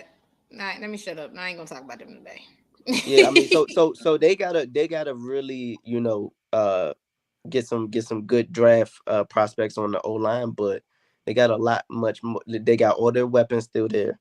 They got a stable of running backs, so one go down, and then that McDaniels, Kyle Shanahan type of scheme, you just insert running back, they get 100 yards. So it's a lot more of a tenable situation in Miami and in New York with the Jets, because I hear with the Jets a lot of their issues is kind of off the field and kind of getting everything situated behind the scenes. But yeah, because the Jets actually besides the Patriots re-signing their people back, the Jets are like really technically the only ones that kind of in that division per se that on paper looks a little bit better than what they did last season. Yeah, if they hit on the tackle finally, they hit on the tackle in the draft, I think the Jets look pretty good.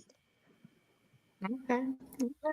If A-Rod can stay healthy, man, he gotta that matters. You gotta keep that Achilles moist. I keep telling these ladies, man, gotta keep that Achilles moist. It'll pop on you. Speaking of draft rosters, stupid. I know. Look, we gonna leave C. Henry because C. Henry gonna crack and joke all night. So, speaking of draft rosters, I know Henry had asked this question about his team, but let's look at the whole NFL as a whole.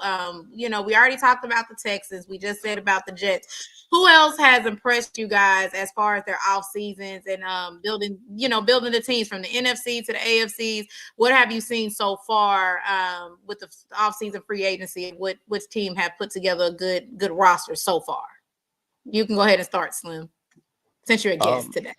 I think honestly, if the Texans weren't doing the great business they're doing, I've also liked what the Jags have done, kind of shoring up that interior, bringing back Scherf, locking down the other guard as well. Their tackle situation is still a bit iffy, but if they kept Josh Allen, they add another weapon, because they signed a receiver, so they bring another weapon, add some good prospects to that defense. It'll be no excuses for Trevor to not kind of get his trajectory back on the right track, after a lackluster season last year. Who else have I other than them, the Texans? Nobody else has really done anything crazy. And you could say your squad, man. You could. Well, I mean, like we've done a good job with the value that we've had, but I didn't have nothing. I came into the offseason with like 20 people under contract on the roster, so it's good to see that they brought as many bodies in, and still got money in for the value that they did, and the type of blueprint for bringing in these guys on these proven deals and stuff, while we don't know what we really have in the building right now. So I do like it from that perspective, but I don't really, because of where we're coming from, I don't know what that's going to look like on the field. Whereas, you know, what the Jags and what the Texans are doing, piggybacked off of where they were, it just is a more it just speaks to me more, the off seasons. But other than those two, I mean, what the Steelers were able to do with to upgrade their quarterback room from Kenny Pickett to Russ and Justin Fields, at the value that they did, I feel like that was great business as well. Yeah, but I would say those are the three teams that have stuck out to me personally. Okay. See, Henry, this is your question because I know you were looking at your squad, but who else besides your squad? Yeah, you spoke about the AFC already. I think the Jets and Houston probably are so far have the best off seasons probably in the AFC. But for the NFC, I'm definitely going to talk about my Lions a little bit, man. I think we definitely had a, solid off season. But I'm going to tell you, our rivals, Chicago and Green Bay. You look at Green Bay, they brought in Xavier McKinney. They brought in Josh Jacobs. They brought in a couple of other folks who probably a little bit aren't unheralded, but guys who can really, really upgrade their roster, provided some solid depth. Chicago bringing in Keenan Allen, Montez Sweat at the end of last year. They brought in a lot of talent. They retained Jalen Johnson as well. So to me, our division to me is looking like one of the most improved divisions in football. It's going to be competitive. So those are the two teams that really, really stand out to me. Yeah, I agree. Okay. I agree with that. Because we're still waiting on Vikings. We don't know what they're gonna do. So yeah, I can see. I kind of like what they have done too. I kind of like what that quarterback spot. I mean, it's solid. But bringing in Grenard, and they also brought in Van Ginkel.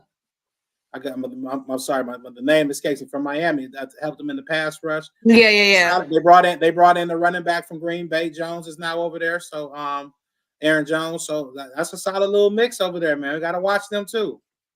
Yeah, They did get Aaron Jones. Yeah. They picked him up for what, 1 year? That's right. Yeah, I believe so. 1 year, yeah. So for me, like I said, the AFC is already there. Again, we'll see. We'll have this conversation again back when the draft gets picked and different things like that. But for the NFC, yeah, I do agree. The NFC North is going to be a good division. Like I said, once the Vikings figure out what they do with their quarterback position and different things like that, maybe a round out dog fight up there. We never know. All eyes might be on them. I got to toot my own horn, toot beep beep. Shout out to them Falcons. Even though we didn't get what we wanted, even though we didn't get what we wanted as far as our defense goes. But what did you want? What did you want and you didn't get? I needed the nil. I needed my Yardman. I needed my Yardie. I needed my Yardie. I didn't need my Yardie to go. Y'all listen. Y'all had one. Y'all was only gonna splash one time, and y'all did that with Kirk, man. So y'all didn't have the 25 to get that man. Look, we was gonna try something. I mean, and then too, if anybody knows, Texas don't have a state income tax, so that man gonna get all of that. So I don't blame him. But at the end of the day, though, yes, we could have even had, Riddick. It's. I don't know what they're doing. I had to go back and look at my roster because I forgot we got some people coming back from injury too. Grady looking real muscular and stocked up out there. Troy Anderson is coming back. So again, I think they're just feeling confident right now with kind of what they have. They might go out there and add a couple of pieces, just probably, at the sense, right now we're not trying to make a Super Bowl run. We're trying to just get into the playoffs. We're just trying to become better. You know what I mean? So maybe next season we might find get somebody that's gonna come in there and wreak havoc. I don't know. Offensive side of the ball, again, we got Bijan, we got Drake, we got Cal. He's finally saying that he's 100% ready to go. Again, you got Kirko Chains over there, and then we added some couple of other wide receivers as well. So again, I feel like we're rounding out of what we're trying to do. I'm not looking for Super Bowl. I'm just looking for playoffs. I don't even care if we want it done. I just need us to get to the playoffs, like for real. So we're gonna see. Yes, we did make that big splash with Kirko Chains. I mean, he was walking like with no limp. I was gonna say, is it looking like he's gonna be there for training camp? Y'all can't get Yeah, I can't get Yeah, that they man said 100 over 2 years and lose to Derek Carr, Baker Mayfield. That's not how this first of all, works. I'm not here go That's go not to how let's this talk. works. I'm gonna talk about the South just a little bit. First of all, I'm not scared of Derek Carr. You The shouldn't Saints be. fans are That's what I'm scared of Derek saying. Carr. I'm not afraid of Derek Carr. I'm not. The thing about it is the Falcons, the history we have against Derek Carr, like again, that last little bit of the season we were playing Desmond Ridder. If our quarterback situation was different, I don't think we really would have lost that game the way that we would have lost it. But again, we were already depleted on defense because we didn't lost Grady. There's other people that was hurt, people that wasn't even playing. That whole game was just like, please It just might get us be to the Penix this year. You never know. I mean, a lot of people are saying. A lot of people are saying, I don't know. We gonna see. I don't. Hey, and he can sit behind Kirk O'Chain. Like I said, I don't really see Kirk playing I'm talking about in New Orleans. I'm talking about in New Orleans. No, he not. No, he not. Yeah. I don't see them taking. I don't see them taking quarterback first. You want him to sit on? You would rather him sit on your bench than go to New Orleans and play on my bench. He's gonna sit on my bench. I don't think they take. They're not taking him first round, unfortunately. But I would love. Yeah, I don't see the Saints taking any. I don't see Saints taking a quarterback first round because they need offensive help.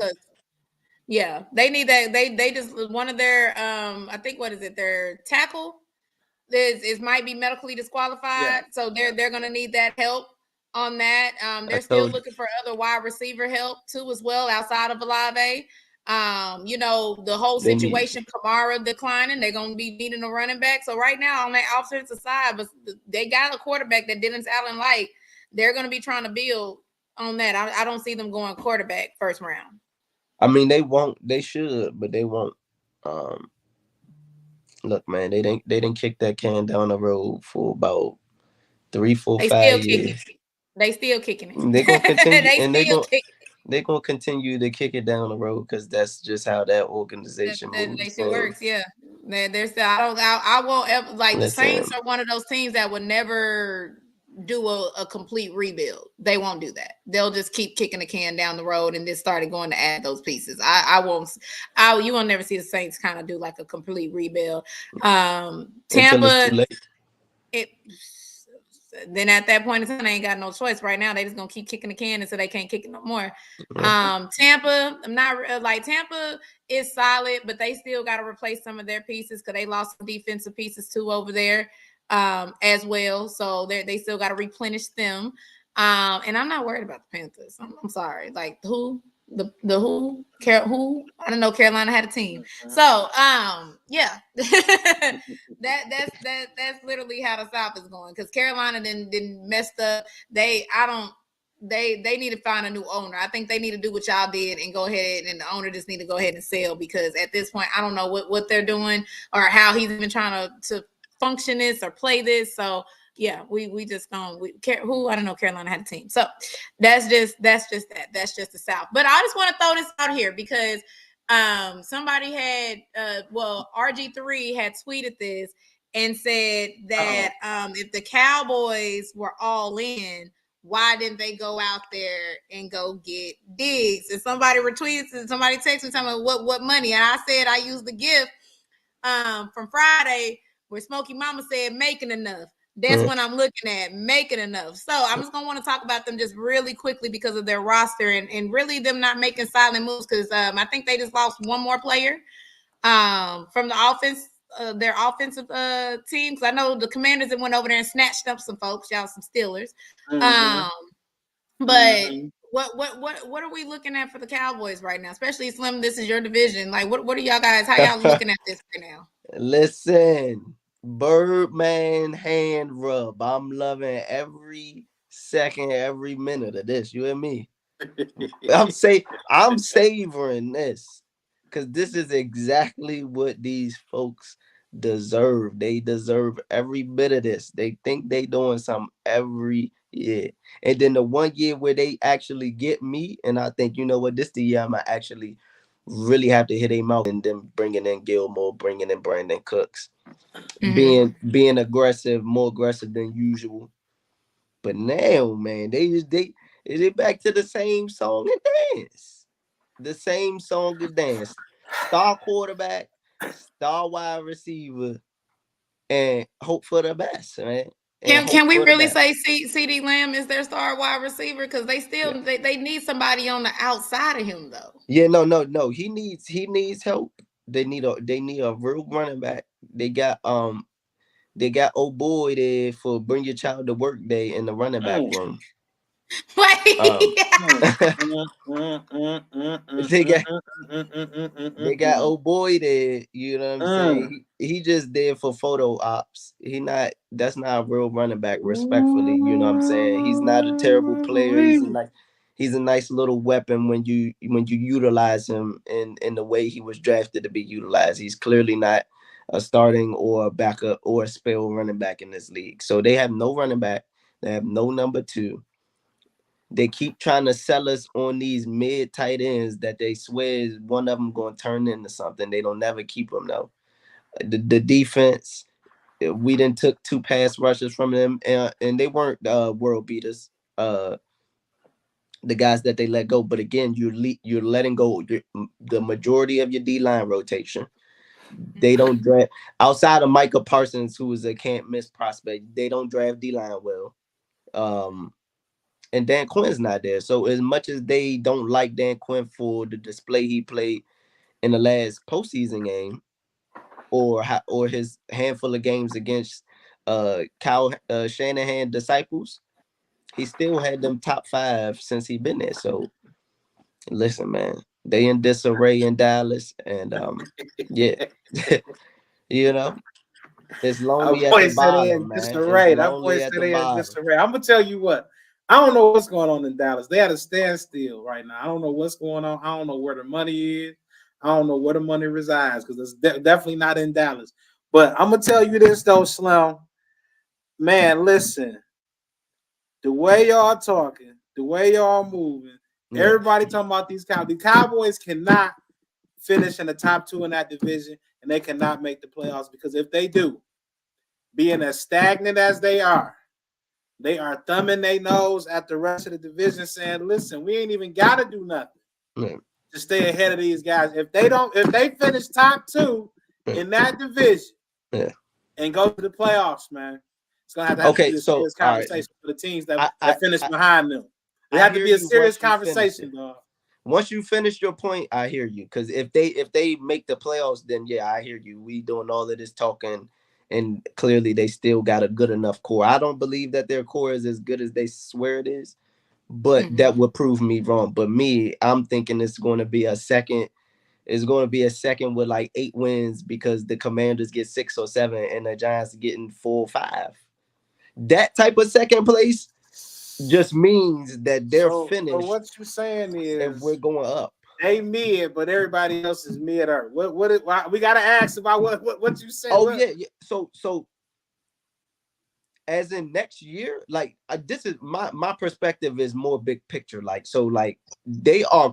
I feel like they're crumbling at a point where I'm just like everything. I'm a blank canvas. Everything. So if I have any type of upwards trajectory in my first season, they're going to be finished by the end of the season. Whatever they do this season, they'll be finished by season end, regardless. No playoffs for them is what I'm hearing. You said clearly no playoffs. No, I don't think they're not the 7th best team in the NFC. No. The Rams. I like the Rams. I like the 49ers. I like y'all. I like the Eagles. And then somebody got to come out of the South. Those are like definitive 5, not like that's a definitive 5 for me. And I think y'all, the Eagles and the 49ers are the 3 that are at the top of the totem pole, right?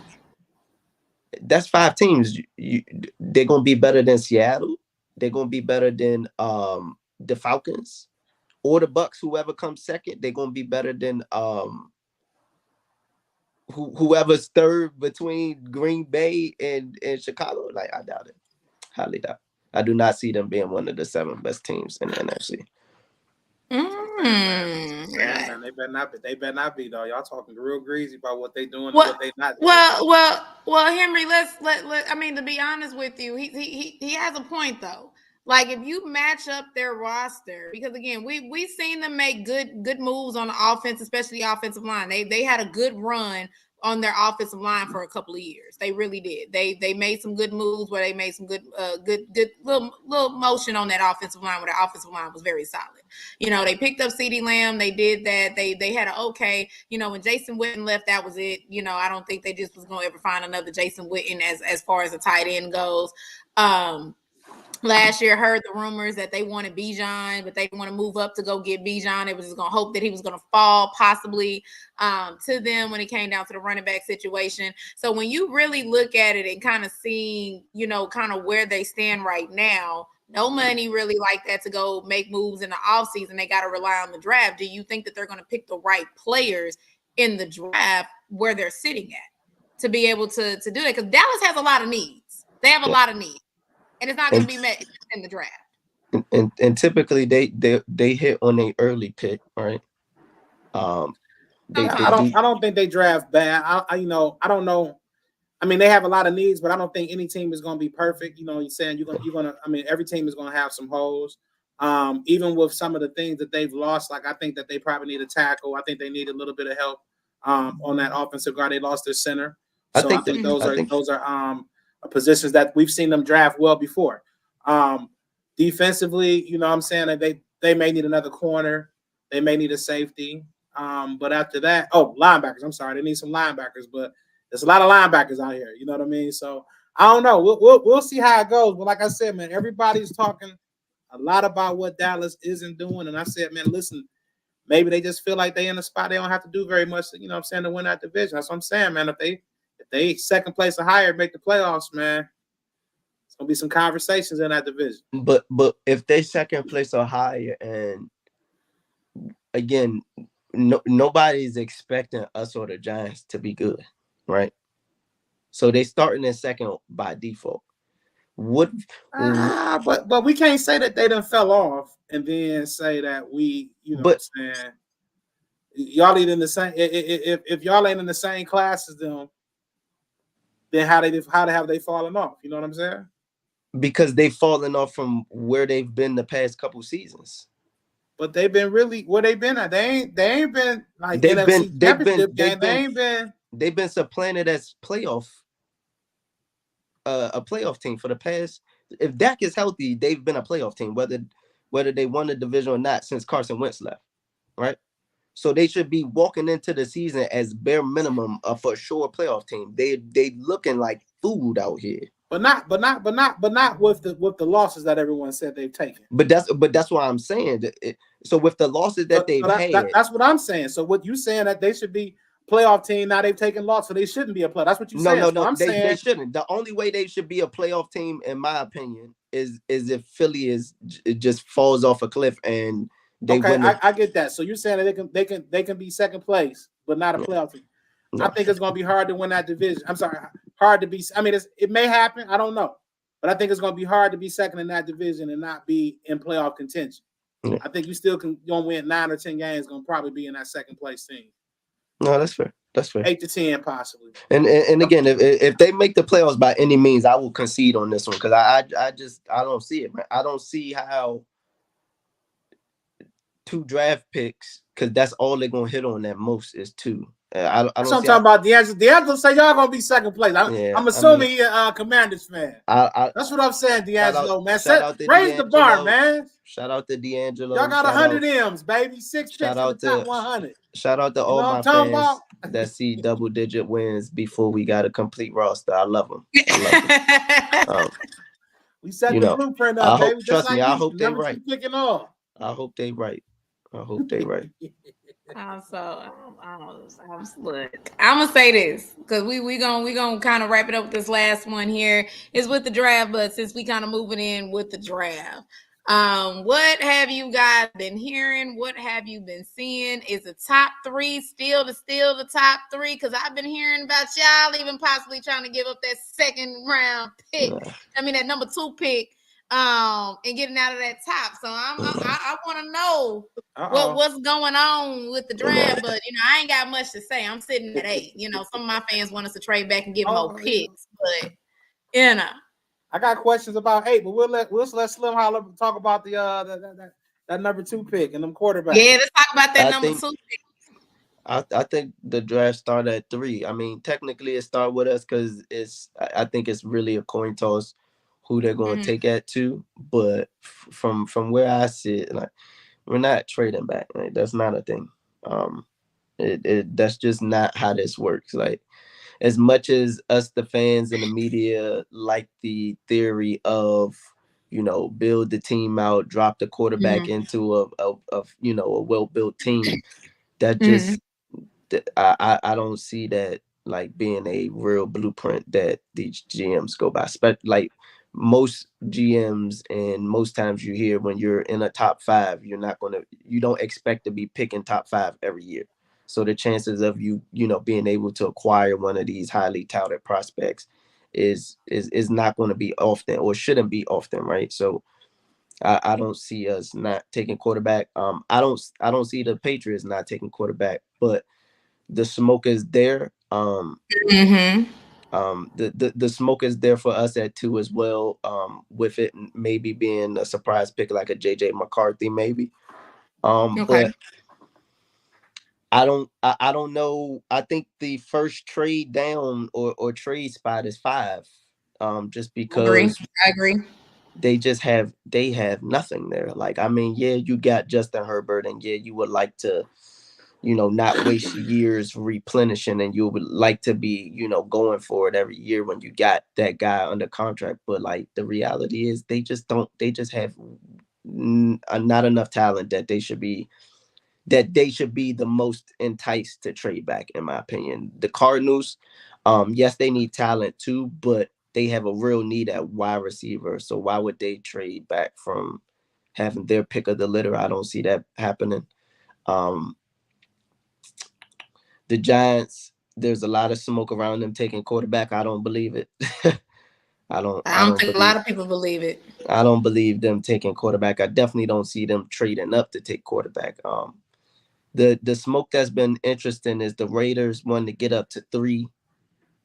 And the Vikings wanting to get up to 3. So I would like to see between the Raiders and the Vikings, if New England are open for business, which one of them will get up to 3, and what that compensation is gonna look like will be interesting, in how New England go about that. Because outside of us, New England's probably the other team that I'm really just looking at, because they're basically at the same point that I am. So okay. So if you guys' guy is Drake May or Jaden Evans, whoever, vice versa, and there's an opportunity that New England wants the other guy, and there's an opportunity for you guys to trade down with them, would you guys be open to that move with them? Yeah, for me, I think at this stage, with draft right around the corner, and you put the fan glass to the side of the preference of the guys that you want, that would be the best, because I think we'll be good with either or. So it's like, well, if New England are so completely on one that they're willing to give you, 2 extra picks, or maybe you get a future first next year, and knowing that they're gonna be trash still, or at least a top 10 pick at a bare minimum. That's what you would expect them to be, right? Even if they do hit on the quarterback, you definitely do that. I think we have enough assets that will be less enticed to do these things with the other spots, 4, because then you might lose out on both the guys you want. But to just trade back to 3, yeah, I'm all for that. Okay. I know I've seen a couple of little things popping up where they gave the scenario for New England to trade out of number 3.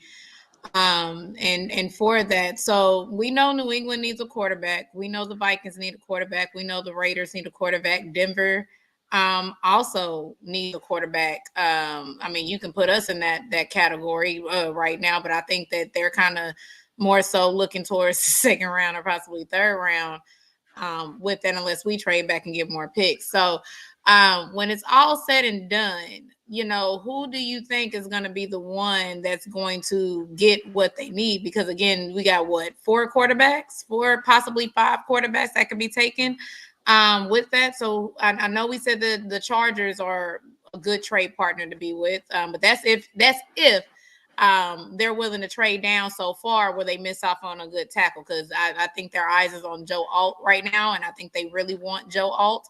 I know they need a wide receiver that will give them the picks to be able to still probably get a good wide receiver too, outside of what I'm about to call that man Kevin Benjamin. What's the dude that played for TCU? Because I was getting ready to call that man Kevin Benjamin. I think ain't his name Kevin too. Who you talking about again? The wide receiver that they drafted last year for TCU. Quentin Johnston. Quentin Johnson. I'm gonna call that man Kelvin Benjamin because that's who he remind me of. He is Kelvin Benjamin. Yeah. So, but yeah, out in a lot of Charger fans, from what I'm hearing, are not a big fan of his. So, at this point in time, with those 5, who do you guys feel is going to be the one that's going to come up? That either can come up to 5, or if New England is willing to come off of number 3, who do you feel is going to be the first one to come up to come get their guy? Well, I think if you look at who's positioned the best to come up, it's probably Minnesota with 2 first-round picks, and I think they can get up as high as 4, maybe 3 if New England is interested in that. But I'm gonna tell you though, I like everybody you just mentioned as potential move ups. Teams like you just said, we said Minnesota, Denver, Oakland. I believe they are 11, 12, and 13, or maybe 14 in the draft. I can see teams in that 5, 6, 7. The Giants, if they're not in the quarterback business, why not fall back to 11? You still can get a top-notch receiver and can get possibly some other help at 23. If you are if you somehow feel like one of these quarterbacks are going to fall to or fall, if JJ falls a little bit, and maybe Minnesota is interested in moving up to 8 with you guys, I can see you guys saying, okay, we'll drop down to 11 and get with some extra compensation. We still got a shot at Latu or Verse or Hunter. Dallas Turner as well. You know what I mean? So to me, the hot pocket of the draft is going to be that 5 to 15 range, because I think that can be a lot of teams moving in that range. It's not going to cost you an arm and a leg. You can still get a very high quality player. And again, whatever that type of compensation is going to be, if it's going to be a second round pick, generally you're going to be dealing with a top 50 pick, you know what I'm saying, on the receiving end, plus some extra compensation. So I can see a lot of movement in that 5 to 15 area. And to piggyback off that point, C. Henry, the way I'm looking at it is that chunk right there after, because for me, I got the first 6 picks being 3 quarterbacks, 3 wide receivers, right? I don't. Okay. It could be 4 quarterbacks. If it plays out that way, it'd be 4 quarterbacks, 2 wide receivers. If let's say New England takes the quarterback that we don't, and then the Vikings want to trade up for JJ maybe. But I think that range C. Henry just talking about is really going to set, a lot of, the boards and how things are going to start to fall in the draft, because right there is when we'll see, will it be that run on tackles? Will a couple people take edges that'll leave some talent on the board in the back end? Will we see, more than one corner go? Where's MPJ going to go? I think that middle section of that, the back half of the top 10, and then, up to about 15 to, the late teens, I definitely think it's going to be interesting to see how all of that plays out with the trades and the run on position.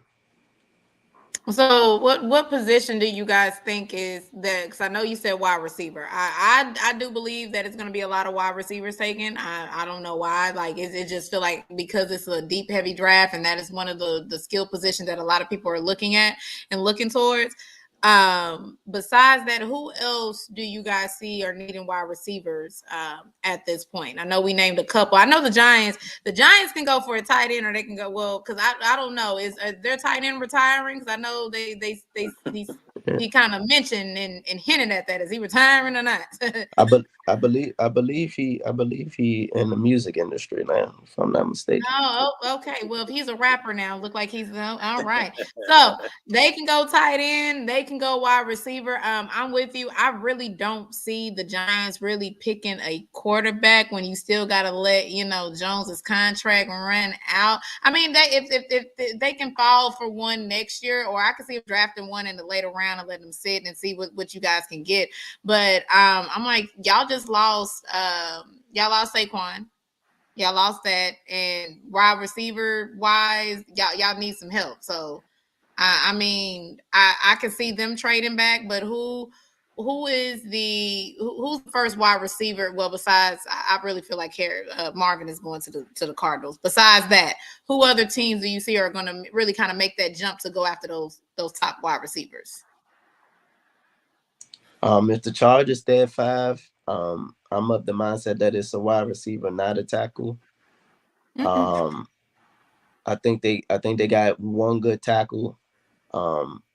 So I think there's enough talent in the draft class that they could get another tackle. But you gotta get the man a weapon and a legit weapon at that. So I would think that they go wide receiver and go Neighbors. And then at 6, I would expect the Giants to take Rome. Okay. Do you think that's a Harbaugh move, Henry, to take Neighbors for a wide receiver?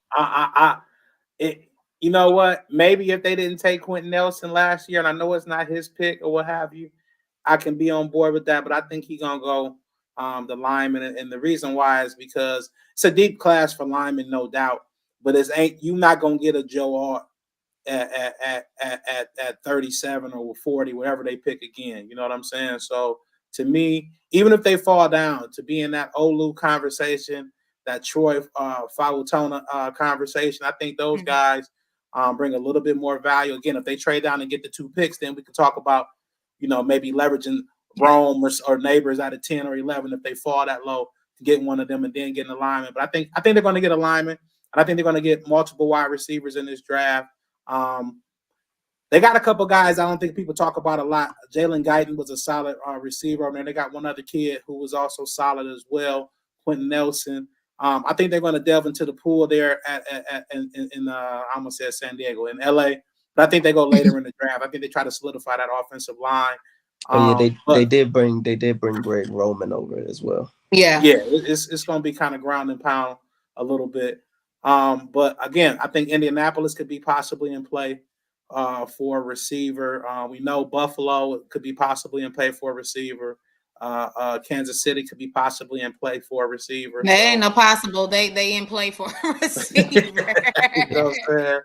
So I mean, yeah, they're gonna come off the board. They're gonna come off the board, and I think in some situations, a team like Detroit, who may not be totally in the market for a receiver, but if it just comes down that one of those guys falls them at 29 and they can't trade out, and it's the highest guy on their board, Brad is probably going to take the best player on his board. So I think that can be in effect for definitely us and maybe some other teams as well. So we're going to see some receivers come off, and maybe those offense that run on tackle, that run on receiver, 4 or 5 quarterbacks go in the first round will push some of that talent down.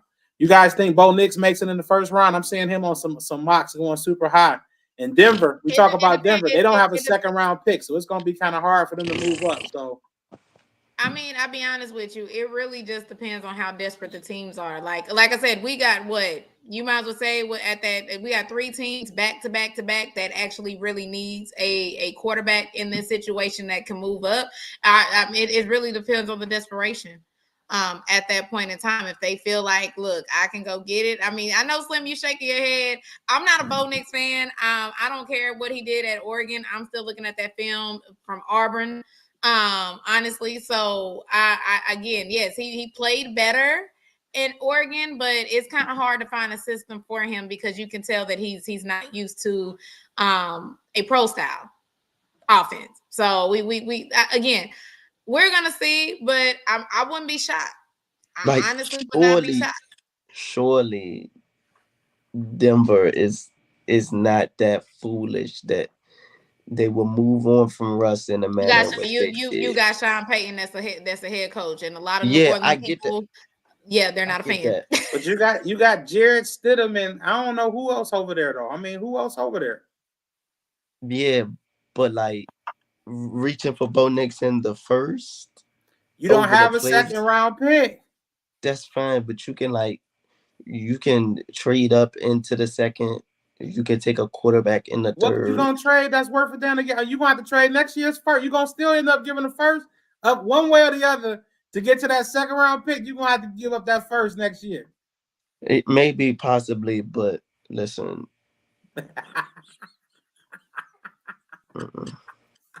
I would much rather my organization stay where they're at and make the most of what we have for this season than to push us back 50 years by drafting Bo Nix. But see, you looking as a fan, man, and you're gonna be a fan 5 years, 10 years, 12 years from now. That coach got 2 years to win, or he gonna be unemployed.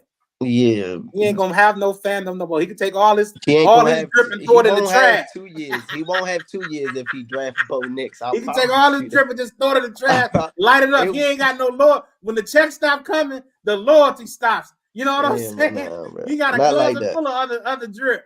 not like that, man. Nah, bro. Hey, like I said, we again, it depends on the desperation.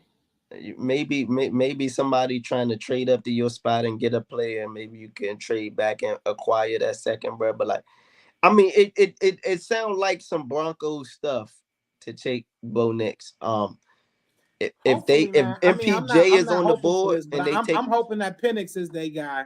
But again, if somebody take him before them, though, then what? What you gonna do? Yeah, nah. See, there's a thing. You can be desperate without being foolish. You don't have to be foolish. Because like I said, if MPJ is there and you're in a desperate situation, okay. So maybe not at 12. So you trade back to like 23 or something, and then take them there. Yeah, I'm with that. Even I don't care where if you told me they traded back the 13, got the second round pick, or they traded back wherever, you acquired the second and then you took them. What pick would they have to acquire for you to be happy for them taking them in the first round? It sounds like you got to get something in return. You got to get the second, right? You at least got to get the second back, because if you get the second, whoever you take in the second, I'm gonna just be like, you took Bo Nix in the second. I'm gonna look at it that way. Okay. But I can see they got to trade almost back to the end of the round. That might be their part. That might be Buffalo trade part. You know what I'm saying? That might get their Buffalo second round pick. Yeah. Facts. And like I said, if MPJ goes, before you, they pick before or after the Raiders. They're number 9. I think they picked before the Raiders. No, Chicago number 9. Oh no. Oh, then who? Wait. The Raiders are 13 and they are 11 or 12. Let me look up. I think they 12. Denver's 12, and I think Oakland's 13. Yeah. Yeah, the in Minnesota, Denver, and 11. Yeah. That's exactly how it is. So if Minnesota, if for whatever reason it goes quarterback, and the Giants take JJ at 6, and the Vikings take MPJ at 11, and you really feeling desperate, like you see, that's why I think Chicago's pick at 9 is going to be key, because all those teams are right there. But Denver can't trade a second, but those teams right there, they might move up to try to get in front of Minnesota. I mean, it'll be right up Denver's alley to take. Well, we already know Chicago is not gonna sit on that 9th pick. I don't think they're gonna sit on that 9th pick. I think they are. I don't know, man. I think they can trade, man. 14, 15, 16, somewhere in there. No, they definitely could. And still get a good player, whether it be a tackle, whether it be a receiver. If they go Caleb Williams, they're gonna have to bolster up that O-line. I'll go bolster up that O-line right after I draft him. I'm not gonna lie to you. That would be my goal. And then you can still get those picks and still go get some more talent to put around him as far as wide receivers go. You still got DJ Moore over there, but I feel like for them, go ahead and collect the collateral. I mean, you got. I mean, like I said, Buffalo needs a wide receiver. They need a top one. They can't get no. They need 2. They need 2 or 3. They need 2 for sure. They can't get no frenzy frail type, wide receiver for Josh Allen. Or I'm gonna take Josh Allen out that top 5. Yeah, no, I hear it. I think I think their best bet is for either JJ to fall and still be on the board at 9, or for people to really want MPJ. Because if not, like, I know Buffalo's gonna want to move up, but like, I'm gonna say this: what are they gonna offer you to get from 28 to 9? Yeah, but they're gonna have to offer something, because even though at 9, if Penix falls and Terry keeps his philosophy, hey, you got to get it past Atlanta too. What Terry gonna do? What Terry gonna do? Terry ain't gonna draft no quarterback. I could understand. Look, I'm not gonna put that past him. Terry not coming. What you mean? And not that, I mean, what we talking about? Trading back into the back half of the first round? No, I'm just saying if Atlanta keeps the pick at number 8, and if Terry keeps what he is as best player available, if he keeps that mindset and does that, and Penix is right there on the board, that's BPA for us. So if anything, if the smart thing to do is to get past Atlanta. Hold on, man. That was my next question, because I know there's some discourse about y'all less chance to take a quarterback than the Giants for me. Like y'all but hold on. I got to ask the question here, Lady E. So you telling me Master P, my man with the do-rag is hot on your boys at 8 over Dallas Turner, Jared Verse, and Laita Lato? Look, I'm gonna tell you like this. When we were saying, I'm gonna go back a draft, because we all knew that a lot of people didn't want us to draft Bijan. Now, hold on, now Kirk is there. Now Kirk didn't sign the check. Everything is don't be disrespectful. Just signed the check though. Like no, he just signed the check. I'm gonna say it like this. We didn't last year. Bijan, a lot of people wanted Carter. They wanted Jalen Carter right there, because we still had a need for a edge position. We still needed a D lineman or edge position, but we went Bijan. You know what I mean? We went Bijan. Everybody was like, "Nah, y'all shouldn't go Bijan. That's crazy to go pick a running back at 8. Who picks a running back that high?" Whoop de whoop whoop whoop. Well, the previous season too, we went offensive line and we legitimately drafted Drake. I was like, "No, we don't need a wide receiver. We can wait on a wide receiver. Like, get us defensive help." But we went and drafted a wide receiver. Remember, we had number 4, and we drafted Kyle Pitts. The last 3 drafts has been offense. I'm not going to put it past them. I'm not going to put it past them. But that's that staff not still there, right? And where I do understand BPA, like that man Kirk ain't even paid a month's rent. Y'all not getting a quarterback. Y'all not getting a quarterback. That's right. That man ain't even pay his utilities for the month. Right. I don't think Atlanta is going to wait until next year for that. Again, if Kirk does not do well, and if we win games, that's going to put us out the running for next year. So it's either I pretty much put it to you. I want an edge. I've been screaming edge for the past 3 drafts, so I do it. But I'm still not going to put it past Terry. I mean, Terry should be setting the deck. It's a certain come back in the second round. I can see it, but the eight cause a real problem. Yeah, that ain't going with like I said. Like it's gonna cause a real problem with the fan base too, because everybody wants that edge. Everybody wants the edge. Some people want the CB too, but yeah. Slim not in the business of hedging bets. We doubling down. I'm not. I don't do the hedging bets. I'm not signing a quarterback then going to draft one just in case he don't work out, in case he get hurt.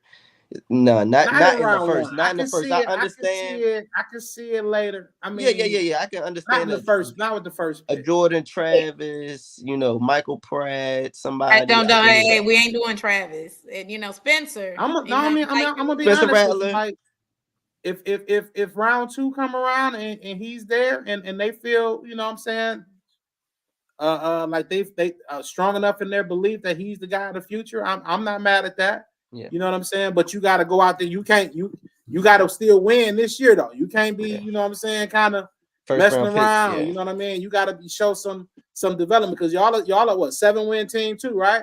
Mm-hmm. So the next step is contention. That's the next step. So any move that's contrary to that is going to get questioned, especially if the contention do not happen. Trust me. We already been there. That's why I said if pretty much if I'm a GM and I'm smart, I'm not taking no chances like that. I'm gonna pass them too. I'm gonna pass the Falcons up too. Unless I know for a fact Penix is off the board, then I ain't gotta worry about them. You know what I mean? And you may be too good to grab a Shador or whoever's going to be But next. see, what I year. was saying though, what I was trying to say though, see, Henry, a certain quarterback next year got a Fowler that say he not playing nowhere cold. Last time I checked, it's very warm in the ATL. We play in the dome. We don't even play outside. Exactly. I'm not even so sure that means y'all will be on the list. I'm not even sure that daddy's even gonna have that type of say. I gotta still see some more from his son before I even give him that type of say. First of all, he a Manning or something. He's still a Sanders, and only famous Sanders I know is Colonel Sanders. Listen. He needs to show a little bit more. You know what I'm saying? Look, you just wait on that. Look, don't get my fan base riled up about no Shador Sanders, because I promise you, they're already saying if we don't get one, go after Shador next year. No. Yeah. Well, maybe y'all will get Shiloh. Shiloh is crazy. First of all, Shiloh is crazy. I'll be honest with you. I don't think he picked up the CB gene for his daddy. Yeah. I really don't. I haven't seen it yet. Don't do that to Shiloh. He's a solid player. He's an NFL player. Don't do that to Shiloh. I don't know if he picked up that gene from his daddy from the CB. So we gonna see what happens this season, because he could have came out, but he stayed. You know, he needed to stay. But we gonna see. We gonna see. I feel like he been in college for a little minute, but you know he has. Hey man, listen, man. It's gonna. Hey, everybody don't get it at the same time, man. Yeah. You're an NFL player. But my last point, back to kind of track back a little bit to the last Buffalo point, like with them coming all the way up from 28 to 9, right? They do have 23 picks, so they could do it, but this is not a situation where they just lost Diggs and everything else is good, that they could be giving up that many assets in this draft just to go get a wide receiver. Yeah, I agree.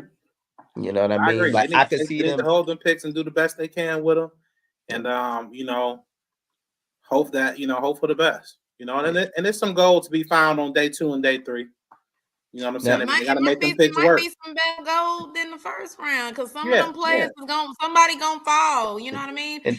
Somebody gonna mess up the rotation. We have seen that. And I can see them using, some of those picks in the 4th round to possibly get, in the 3rd round, possibly trading a 2nd round pick next year to get, wherever they need to be. But man, it's more than just wide receiver. It's a couple wide receivers, a couple safeties. It's a corner. It's a pass rusher. Yeah, it's a lot more problems than just, Diggs being gone on that team. And then, again, the division has gotten better around them. So, I mean, we're going to see. Time going to tell. Yeah, man. April 25th, man. I'm excited. It's definitely one of the most anticipated in a little while. So. Exactly. I mean, we going to see, though. We gonna see how everything is gonna play out. It's getting close. Well, we got 3 more weeks. 3 weeks, exactly 3 weeks away. Yep. Exactly 3 weeks away. 3 weeks from today. All right, look, we gonna see, man. We gonna see. But on that note, y'all, we are going to close it down for this week. Catch us next week. DT will be back, and y'all ain't got to worry about hearing me talk all that time. Well, you know what? No, I will have a different hairstyle, because y'all know I always got to change my hairstyle up. When y'all see the hat on, y'all know about that time for your hairstyle. Okay, just letting y'all know that. So we finna be I already know. But again, catch us next week on Into the Lab. Thank you, Slim. Thank you, son. It was a pleasure to be back on here with y'all for sure. Yes. Don't forget. Hold on, let me plug this in. Me and Slim, along with Breeze, along with Bando. Yes. We are going to be on the Boxing Podcast again on April 18th. So make sure y'all check that out, because we got Garcia and Haney coming up. We're gonna be broadcasting live too. So for y'all don't want to pay that $80, I heard DZN got it for $69. So you don't want to pay that $70 or $80. We're gonna be live broadcasting. Whoever stream mess up, we're just gonna laugh and kiki and ha. But we're gonna be broadcasting live fight. Let you don't do that. I ain't too strong on this undercard really quick. I don't know. Hopefully be better. But we're gonna see y'all for that Garcia and Haney fight. Check us out April 18th. All right. We're going to do that. Indeed. All right. That's what it is. But we'll holler at y'all. See Henry, Slim. Mwah.